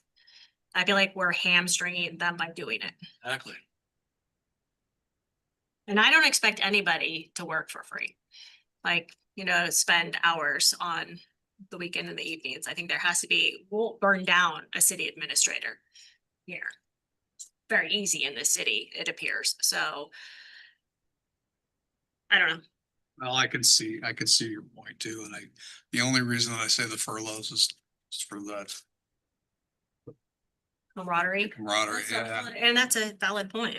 But I think both of you are right on that whole with as much time as we can get. So That person's gonna hopefully get us out of the furlough situation, Yeah, actually. So absolutely. there you go. yeah. And I agree with all of that. Also, again, the question is, where does the money come from? How do we pay for it? Well, I think, can we ask Christy, can we ask you that? I mean, Well, depending on when your candidate comes on board, we will have to look at the budget and make the determination, but we can't do that until we have a decision from the council. Certainly, the plan was to have the administrator on furlough. That's how the budget was prepared. And so and I can see the difficulty in the decision, and then it's a very hard one because the city administrator wants to be in general would want to be treated the same as their staff is treated. But just from my own professional experience in the position, it is going to be a very demanding job, at least at first. So maybe there's an opportunity to take some furlough at the conclusion of the fiscal year into next spring sometime after they've got some time under their belt. So initially, they would be working full-time and figure out a way to either generate more revenue to cover staff and hours. Or, I mean, that could be a possibility. Would there be also a possibility to negotiate in the contract? Because we also don't want to burn out a new city administrator, right? And this could be labor intensive. So is there an opportunity in the contract to build in that where that individual, like, there's an expectation to take so many furlough days within the contract, but then they can choose whichever days those are, right? Is that a possibility? Almost like you're talking about with comp or something else, right? Right. I think that would be a possibility if that's what the council desires. I just also think about, would you want to go to a new job? Would you like to relocate, take a new job? We're already talking about at a lower end, and then you're also going to be on furloughs. Like, is that going to be something that realistically is going to attract a candidate? I don't think that I really need to answer that. Yeah, for it was a rhetorical question, right? It was like, I just feel like I just want to echo, you know, something else and just remind that the council and everyone else listening that it is important for the council to remain, you know, continuous with what we're doing throughout the whole city, and just the optics of making sure that you know, what would happen if we lost a director during the furloughs and we hired a new director, you know, like, would that person get the same accommodation that we're making? Because I know that we have directors that are being furloughed right now that, you know, probably not quite as much as Christy with what's on her plate, but having a lot on their plate, and other staff that are being furloughed that have a lot on their plate as well that they're not getting to. I understand that is really the problem with the furloughs, right? Is that people still have this work that has to be done, but now they don't have the time to do all the work. And that is seen across the entire city. So I just want to make sure that we are, you know, standing together and we are being, you know, continuous with what we're doing. We're practicing what we're preaching across the board. that's also a great point, Council President Chilton. This isn't nothing. That's why I'm asking you.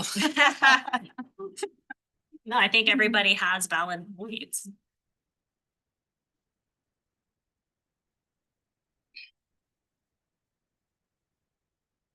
We have this.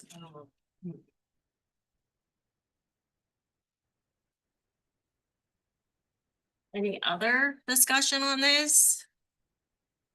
Because we don't even have a motion on the floor right now. We just have been discussing. Wisdom, get it. Your wisdom. I see both sides. I mean, I'll go with whatever we're gonna, I mean, somebody else can make a decision. Makes sense to me both ways. I feel like if there's an expectation that there's, you know, a defined amount of furlough days, I think that having the fluidity for a city administrator to be able to take those throughout the time and not right off the bat, right? I mean, if we look at it this way, it's like, if you come in and you're working 60 hours a week or whatever the case is, right? Having that day off like might be helpful for the furlough, right? So you're not getting burnt down. So maybe the win-win in this scenario is in that contract, it's not the expectation of, you know, taking them up front, but sometime during that contract period. Because that will still balance out the expectation of the budget, right? But allow them the fluidity to, I don't know, maybe my thought process is erroneous or something. Could that be a win-win scenario? I'm also really tired. I think it could be, especially for somebody starting out, because, you know, days off are important, to regenerate and, you know, be ready to face the next challenge when you return to work after a day off, especially somebody potentially relocating to our area. You know, there's just all kinds of things involved in moving and things, so that they may want to take some time off. This would give them the ability to do that. I think if we gave them the flexibility to abide by the furlough status as long as it's within the same fiscal year. If the council wanted to go that direction, that would be acceptable. It is going to be a challenge, though. If you are asking them to take a reduction in their pay, which you are. So I can't tell you how that's going to turn out. To go both ways. It can incentivize them to not have furloughs next year, right? So there's one aspect of it, or it could deter them from taking the position. What is the other options that we could potentially have again to subsidize, so it wouldn't impact the salary, the furloughs that you were talking about earlier for the non-compensation, but you were talking about there's other ways. Right. Days off or, you know, other incentives, for the management. I mean, there's a litany of them. That'll be up to the negotiator, and certainly I have a long list somewhere. And other recruitments that I've done, that I can help provide to whoever's negotiating the contract. But there are a number of things that potential candidates may ask for. And it's to be determined at this point. It's a little bit too early in the process to know what those might be. How many furlough days was it that for staff? I'm sorry, I'm just really tired. It's 16 hours per month. Okay, so what about, does the council have an appetite for splitting the difference and not doing 16, but doing 8? Council President Chilton, how would you feel about that? I'm sorry, I probably feel like I'm, on everything you're saying today, Mayor, I'm against it, but I just don't think that it does not match what we're doing for the other employees. It's just not right. No, I appreciate that. That's why we're asking opinions here.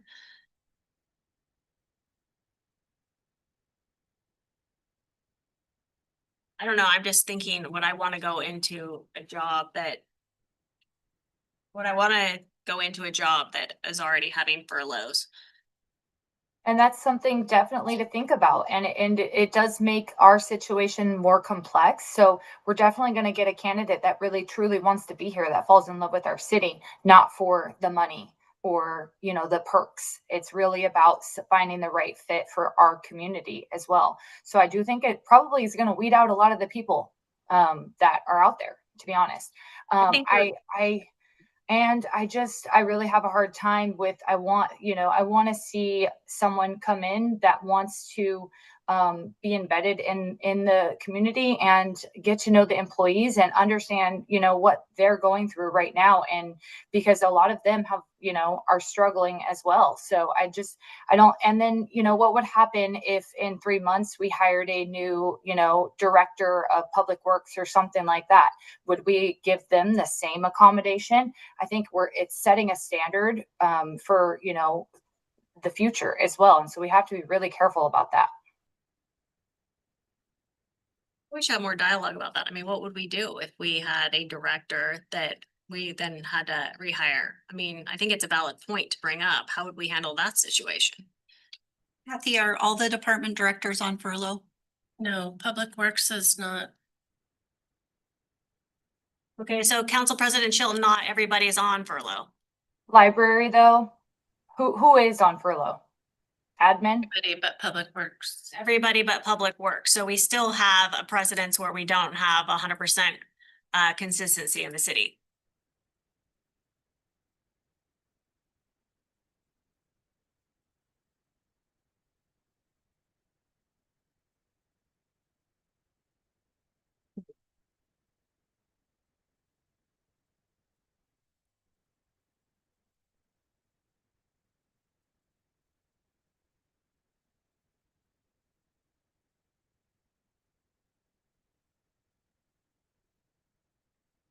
I don't know. I think for me, this position is, I think it's the director of the entire city, and I don't think that we're probably going to, I get all the points and wanting somebody to come here, but also doing a ton of hiring. I just don't see that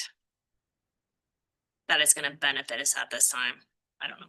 One of the things that the council may want to keep in mind is that change is inevitable. And we could see change in leadership from our department directors as we transition to a new style of leader.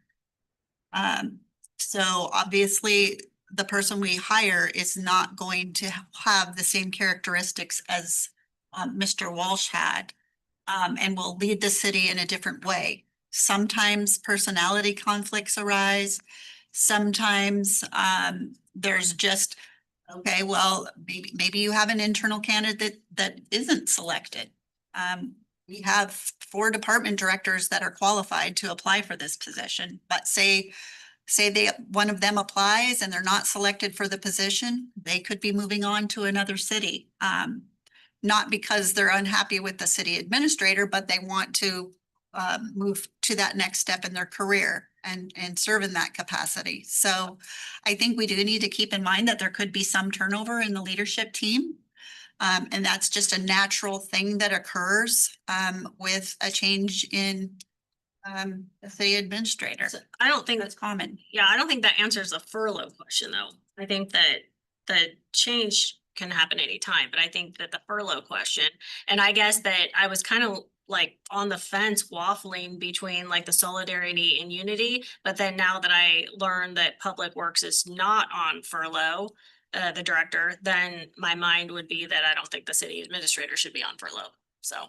You're clouding recruitment when you put a furlough on there. You've got, Right, that's why we are asking the question now, because we don't want to have people apply and then later tell them they're on furlough. I mean, we need to know this now, so that if they are expected to be on furlough, they have an understanding of that going in to their application process. Not saying no for all of them. I think for me, under normal circumstances, I think the consistency would be great. But I really think furloughs coming into this, you're really going to limit the candidates that we get. And I think something like this, you want the best of the best. And so, yeah, and who knows, maybe somebody's going to come in and they're going to insist on being furloughed because they want that consistency. They want the, but yeah, I'm leaning against furloughs, or at least the full amount.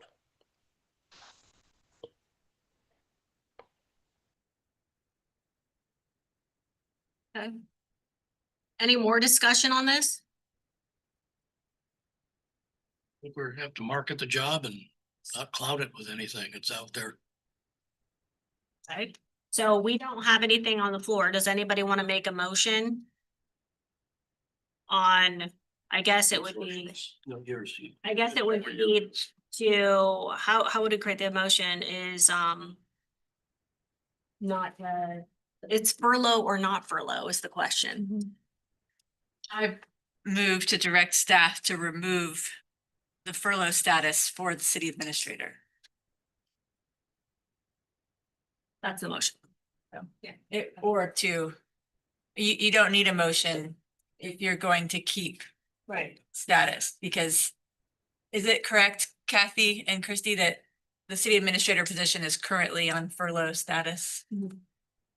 That stay status quo, we wouldn't need a motion. You would not need a motion if you were going to keep the city administrator position on furlough. Okay.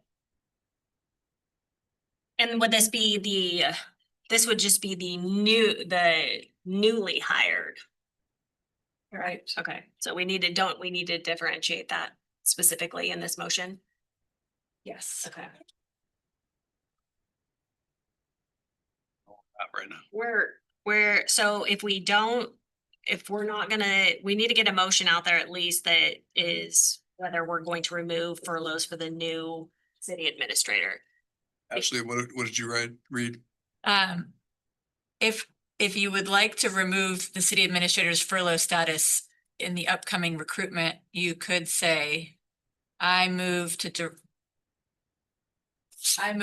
direct staff to remove the furlough status for the upcoming city administrator recruitment position. We could write that out or I'll fumble through it. I'll make a motion to approve,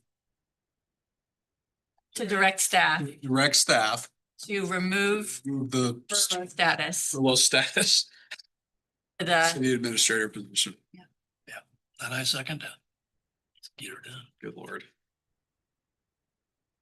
Did we need to have the new city For administrator? the city administrator, for the new city administrator position. The new, The new Well, city- actually, it's fine because it's this city administrator versus the interim. okay. Are we good with that, Kathy? Okay, Good Lord. okay. So we have do we have a second? Yes, we do. Okay, we have a motion second. Counselor Dean, Aye. Council President Chilton, No. Counselor Hubbard, Counselor Gunderson, Aye. and I as well. Okay, we have approved the position profile and scorecard, excuse me, for the city administrator as presented. And I have to apologize because I missed that on the agenda. So can I present really quickly? Yes, You have please. it in your packet. It's a little bit different than job description. I'm so glad that you're still here because I actually had something that came up that I forgot to ask about. And so I wasn't sure that you were still present, so. Oh, yes, I wouldn't leave. Okay. You should be looking at this right now. Can you see it? Yeah, can you make it a little bit bigger? Yep, and it's also in your packet. Okay, How's that? perfect. So the scorecard is all about mission, core competencies, and objectives in the first 12 to 18 months. This is what makes the recruitment process kind of unique because it gives us something, again, we're defining what an A player would be. So this mission, I hate to just read it, but really it's to provide visionary, effective, and courageous leadership to guide your city through a period of significant financial and organizational transition by capitalizing on the extraordinary opportunities you have to create a strong and prosperous future for the community. And then it goes on to strengthen the foundation, rebuild the capacity, employee confidence, establish accountability, building trust, including the candid, ethical, and respectful leadership, those qualities we talked about, and then talking about leading the city major and community development initiatives. So the core competencies then are those we've already talked about those. I just dropped those in according to the survey results. So let's talk about for just a minute these key priorities and outcomes. It's this scorecard, what's great about it is if you approve it, you've already established priorities for your incoming city administrator. You don't have to think about it. You don't have to worry about it because it's right here, right? They know going into the job what they're supposed to do. And remember, at the end of the on-site day, they are going to give a presentation to council and the public about how they're going to go about accomplishing these things and their priorities for the first 90 days and so forth. So the first is to establish a credible path to long-term financial stability. I'm not going to go through all that because you've read it, but then the evidence of success, because it's one thing to put the objective out there, it's another thing to say, how are we going to measure whether or not you accomplish that you're going to be receiving a clear multi-year financial forecast and assessment, that any risks and gaps are going to be identified early, and that you're always presented with options, trade-offs, and recommendations, that the budget is adopted on time next year, and that there's a strategy developed for underutilized city-owned property, so on and so forth. And then you have a contingency plan addressing the outcome of whatever the public safety measure results are in the future of police service levels, because this person very likely will be selected before that vote is taken, and hopefully will be on the ground before the vote is taken as well. The second is to strengthen the organizational capacity, leadership, and accountability. They have 90 days to meet individually with their direct reports and employees throughout the organization to assess their capacity, the operational needs, concerns, and opportunities, so on and so forth. Then within the first year, to build their cohesive and accountable management team, clarifying roles, authority, and so forth. To delegate responsibility, decision-making to the appropriate level, and developing their leadership capabilities of their department heads and key employees. And then ensure all direct reports receive meaningful performance expectations, feedback, coaching, and formal evaluations. And then there's the evidence of success, so that you don't have to think about, well, how are we going to know if this happened? It's all laid out right there. Nothing that is insurmountable from our, when I say our, Christie and ours, thought process. And then provide executive leadership of momentum to the waterfront development, such a key thing in your opportunities before you. Give them 90 days to assume an active executive leadership role in that. Understand it, its risks, and so on, and then establish clear governance, accountability, milestones, and so forth. The evidence of success laid out, pretty clear. And then establish their effective and trust-based partnership with you all. Developing their productive work relationships with every one of you based on trust, candor, responsiveness, professional boundaries, and communication. Making sure you receive accurate, timely, objective information, and then work with the council to establish clear expectation and protocols about your priorities and so forth. And then again, there's the evidence of success. I don't mean to skip through these, but we provided it, so I don't want to bore you by reading it all. Very clearly laid out. The last one is build an effective regional leadership partnership within the first 6 months, giving them a little more time to establish a regular forum for leaders of your stakeholders for your communities, and use those relationships to advance your shared interest and opportunities. Establish a clear strategic direction for the city, leading you all through a strategic planning process, integrating all your realities, obligations, capacities, and so forth. So that at the end of that, you would have a strategic plan adopted within the first year that's realistic and that has defined outcomes. And the great thing about that strategic plan is then you can turn to it to develop your own work plan to drive staff priorities and the staff's work plan. That's it.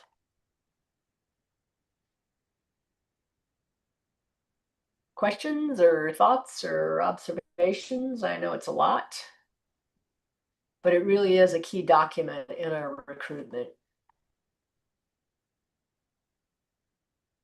Councilor Singh, any questions? Nope. Council President Chilton? Nope. Councilor Hubbard? Gunderson? Okay. Can we get a motion? I'll make a motion to approve the position profile and scorecard for the city administrator as presented. Second. Okay, we have a motion second. Councilor Sundin? Aye. Council President Chilton? Aye. Councilor Hubbard? Aye. Councilor Gunderson? Aye. And I'm a aye as well. We have designate council representatives to serve on hiring panel for the deep dive and focus interviews.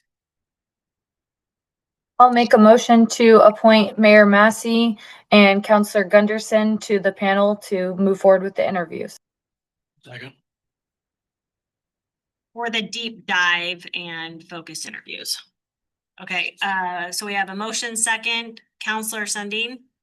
Aye. Council President Chilton? Aye. Councilor Hubbard? Councilor Gunderson? Aye. And I as well. And we have direct staff to complete the advertisement and post the position. Anything here? Okay, just to read it. Read it. All right. I'll make a motion to direct staff to complete the advertisement and post the position. Okay, we have a motion second. Councilor Sundin? Aye. Council President Chilton? Aye. Councilor Hubbard? Councilor Gunderson? Aye. And I'm an aye as well. So under other business, we have travel, and then I had something that I just saw on my notes that I failed to ask about earlier, so I apologize, but I need to bring it up. But can we deal with the travel piece first? So I think, came into a consensus of the $750. That's where we're at, right? Right, so how would you like us to make this motion? Authorize? I move to authorize a budget of $750 for eligible travel expenses for the candidate. The final candidates? Okay. Motion to authorize $750 for applicants. Final applicants. Second. Okay, we have a motion second. Counselor Sundin, Aye. Council President Chilton, Aye. is that an aye? Sorry. Yes, aye, sorry. Okay, Counselor Hubbard, Aye. Counselor Gunderson, Aye. and I'm as well. And I thought I thought I said something, or I had it on my list, I'm sorry, but one of the questions that I also had from my notes from our original conversation a while back on the diocese was internal candidates, if we were going to give a customary, or not a customary, but if we're gonna interview internal candidates as part of the interview process, like a customary interview for qualified internal candidates. I think, Okay, good. Kate, could you comment on that? I can. I have consulted with the LGPS council, and I know council, you may have thoughts on this as well. We went through it about options. And, you did mention first they're qualified, so they have to get through the gate. To meet all of the minimum qualifications and so forth, to get through the gate and ultimately be interviewed. Here's the situation. Let's say that we have 5 candidates and their scores range from 85 to 95, because we'll have objective criteria on which we score and assign points, and they'll be weighted. And let's say that 5 of them have that range I mentioned, and then the staff candidate is there, and we decide we wanted to interview 5, and then we see that the staff candidate has 70 points, and there are actually 2 other candidates, like 6 and 7, have more points than that internal candidate does. We're advised that we could grant that interview, but then we would have to also interview candidate 7 or 6 and 7. So I know it's kind of confusing. So let's say we had 5 for sure, and they scored a certain amount of points. The internal candidate was down the list a bit in terms of points, like at 8. We would have to interview the first 5 plus 6 plus 7 plus the internal candidate. So anybody that scored more points on the objective criteria would have to be interviewed in addition to the internal candidate. That makes perfect sense. So I'd like to get council's opinion on this, because it was something that was discussed on the diocese that was felt as a strong suggestion or request that I can recall. So Counselor Sundin, what is your opinion on this? If they're qualified and they're interested, I think they should be given the opportunity. Okay, Council President Chilton, I totally agree. Counselor Hubbard, Go through the process like anybody else. Fine. okay, Counselor, Agree. okay, so I think what I hear council saying, Kate, is that we would like, if there is an internal qualified candidate, council would like to be able to hear from that individual. Is there anything that council we should consider about any kind of points disparity in between or something, so that, let's say hypothetically, that there's 10 or 15 candidates, can we cap something? So it's like, can you say something qualified candidate, but if there's 20 people in between, then we're not interviewing 25 people as the courtesy is what I'm trying to get at. Is there a happy medium here?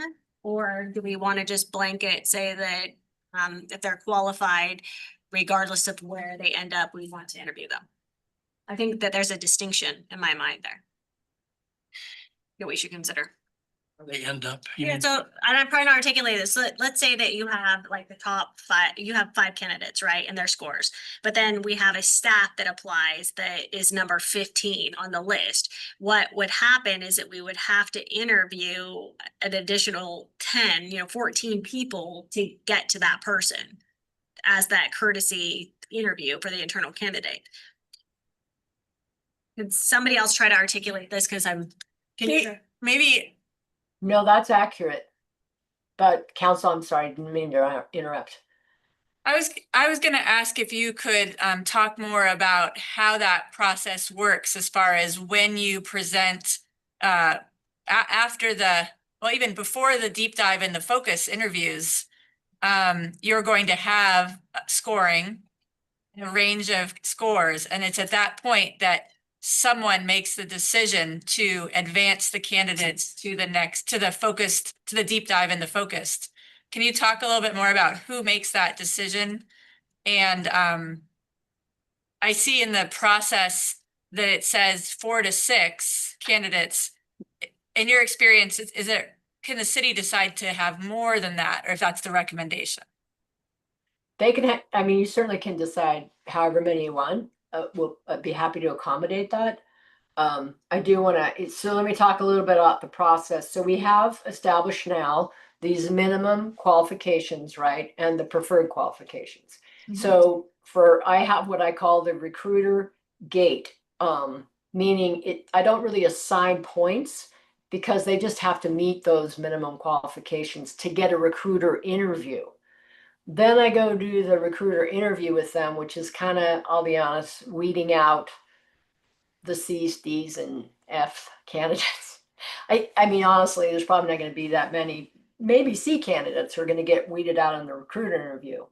So then I will bring forward, let's say we have, and this is like a real example from a recruitment for a city. Let's say we have 25 in the pool and 10 made the gate cut. Not to be cruel, but that's what it is. It's a gate cut. And then I interviewed all 10 of those. And out of those recruiter interviews, I recommended to advance 6. I go over those, my recommendations, anybody who might have been close, right, with the interview team. Now, if it which is not your situation, if they reported to the mayor, then I will go through this with the mayor. But in this case, I would suggest that because they report to the entire council, I would work with the interview team to say, okay, here's where we are. And these are the people I recommend that we move forward to the deep dive. I'm going to, what I've heard discussion is probably the folks who are internal applicants. I heard someone say potentially internal would all probably qualify, would make it through the gate. And presumably then, let's say they blew their recruiter interview, which happens. And the first cut would be, okay, made it through the gate, did the recruiter interview. I interviewed, let's say, 15 people and scored them because I have a score. I use a score sheet for my recruiter interview. And I'm suggesting that their 8 would advance and they were number 12. Then the interview team would probably, the sense of the council is, we give them a deep dive interview out of courtesy, which would mean that we would have to interview the 8 that, let's say it was pretty clear we wanted to interview 7 of those people. And between 7 and their number 12, then we'd have to interview everybody in between in a deep dive interview.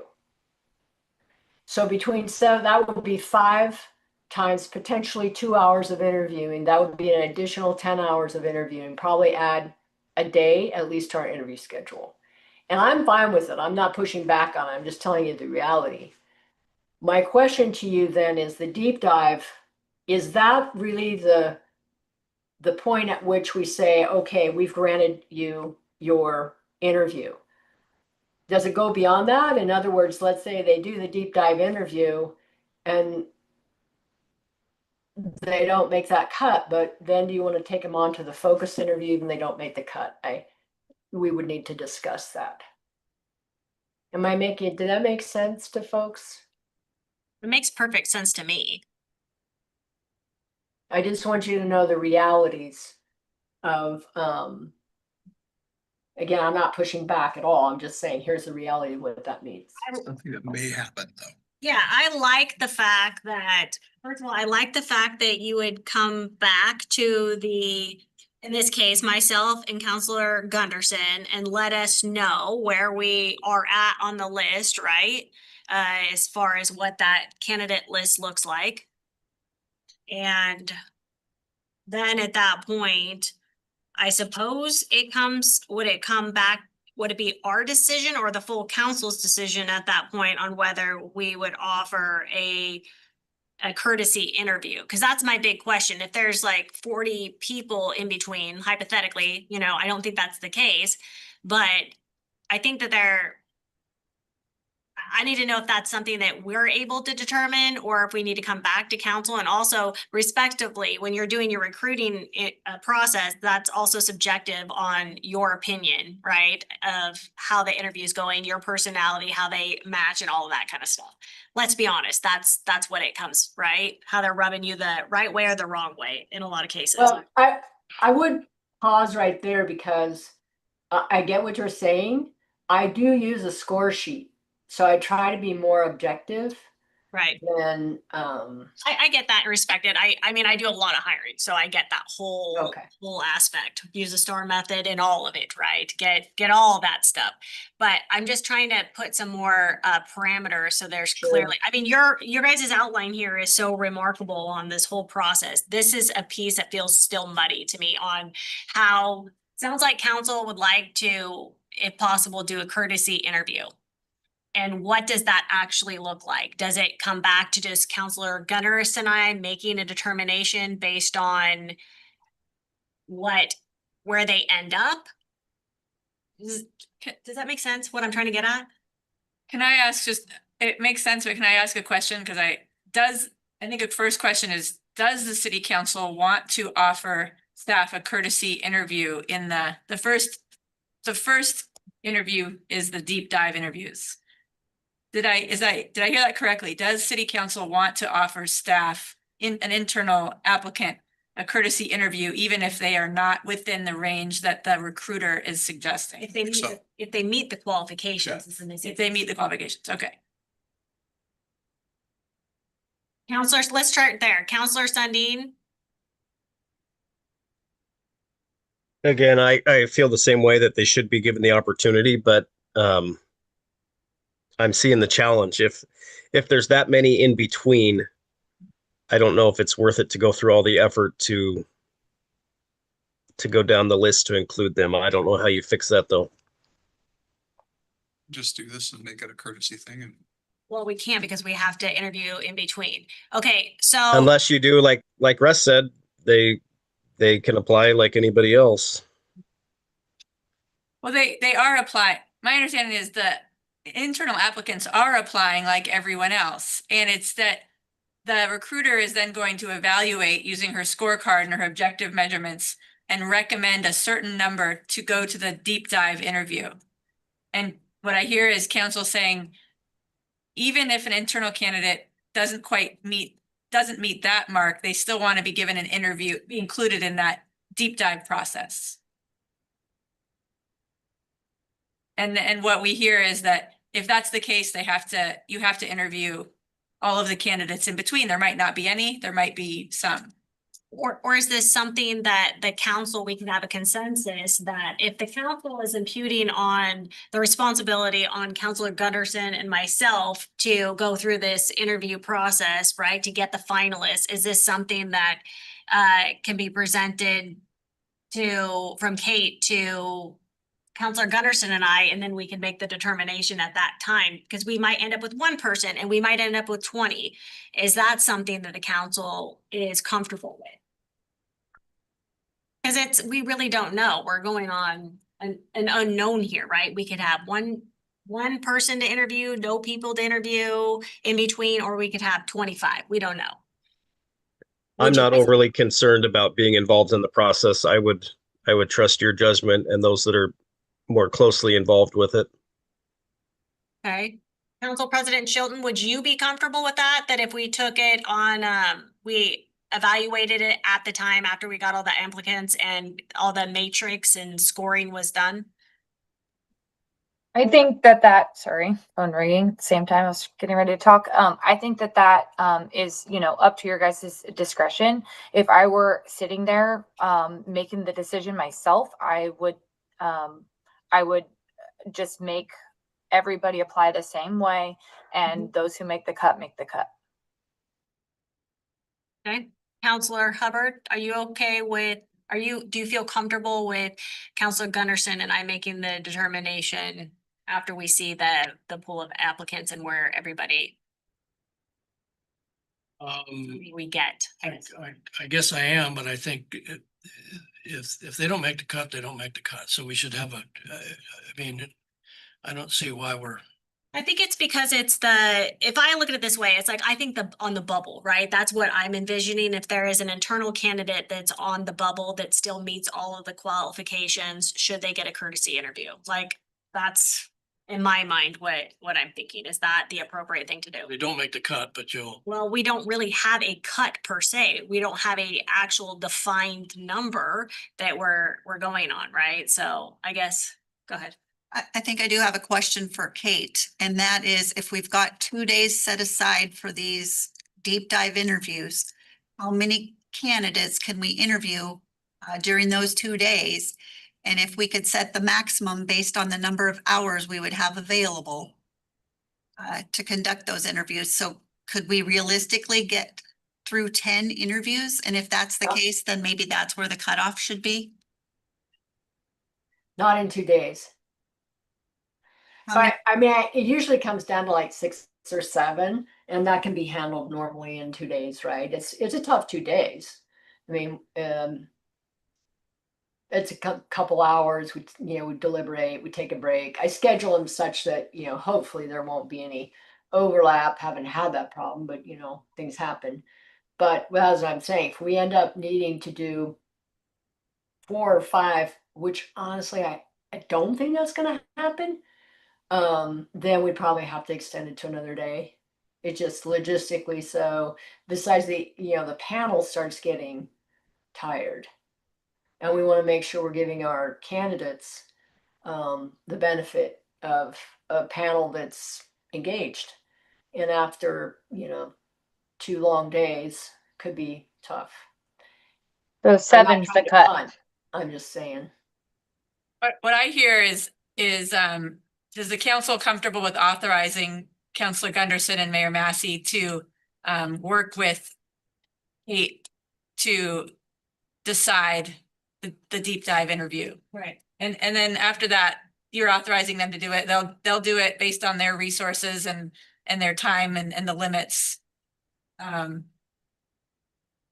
authorize them to make that determination, working with Kate on the schedule. I feel like we could make a responsible decision. I think so too. I mean, the difficult thing is we just don't know the candidate pool. Thanks for the Right vote of now. confidence, Kate. We appreciate this on the 2-hour introduction. Russ, we need a motion. Go ahead. You know what you're talking about. So, Okay. and you're lucky if you get a large candidate pool. So that Yeah. would be It's kind of a happy problem, right? That's Yeah. why I Yeah, said we that like would be happy true. problems. So can we get a motion then to, how would we want to say this, to put it back on, I move to authorize Mayor Massey and Counselor Gunderson to to select the candidates for the deep dive and focus interviews. Yeah, based on the recommendation of the recruiter.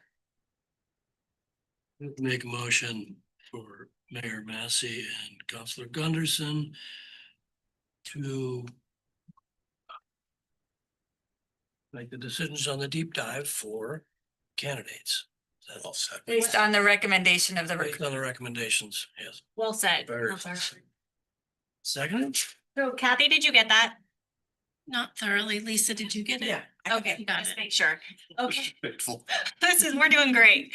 Okay, so we have a motion. Do we have a second? I'll second. Okay, we have a second. Counselor Sundin, Aye. Council President Chilton. Aye. She said aye? You did. Okay, aye. Counselor Hubbard? Counselor Gunderson? Aye. And I'm an aye as well. Perfect. Sorry that I derailed us, like that. What? Okay, go ahead. Okay. Are we, do you have any other thing else on the recruitment? I don't think so. I think that was it for other business unless I missed something. Okay, so one thing that came up during the discussion today is the topic of furloughs. And I wanted the full council to be aware that when the job was extended to me, I am not currently on furlough. So I wanted to make sure that you are all aware of that. And if there is any change in the direction of me being on furlough, I will need to hear from you on that issue because Okay. Well, so we want to make sure we get the full council. We're all shaking our head over here, but Counselor Sundin, can you please weigh in, and then Council President Chilton? Do you hear No, what? I think with whatever you were offered, I think you're doing a fantastic job, Christy, and I think you should continue doing so. Thank you, Counselor. Council President Chilton, can you please weigh in? I do think that was something that we probably should have not overlooked, but in light of everything going on in the circumstances, I understand why it was probably overlooked. The way I see it is you're kind of like a substitute teacher. So I'm more concerned about, permanent role. So I think it's okay. Okay. Nice analogy, though. I like it. Counselor Hubbard?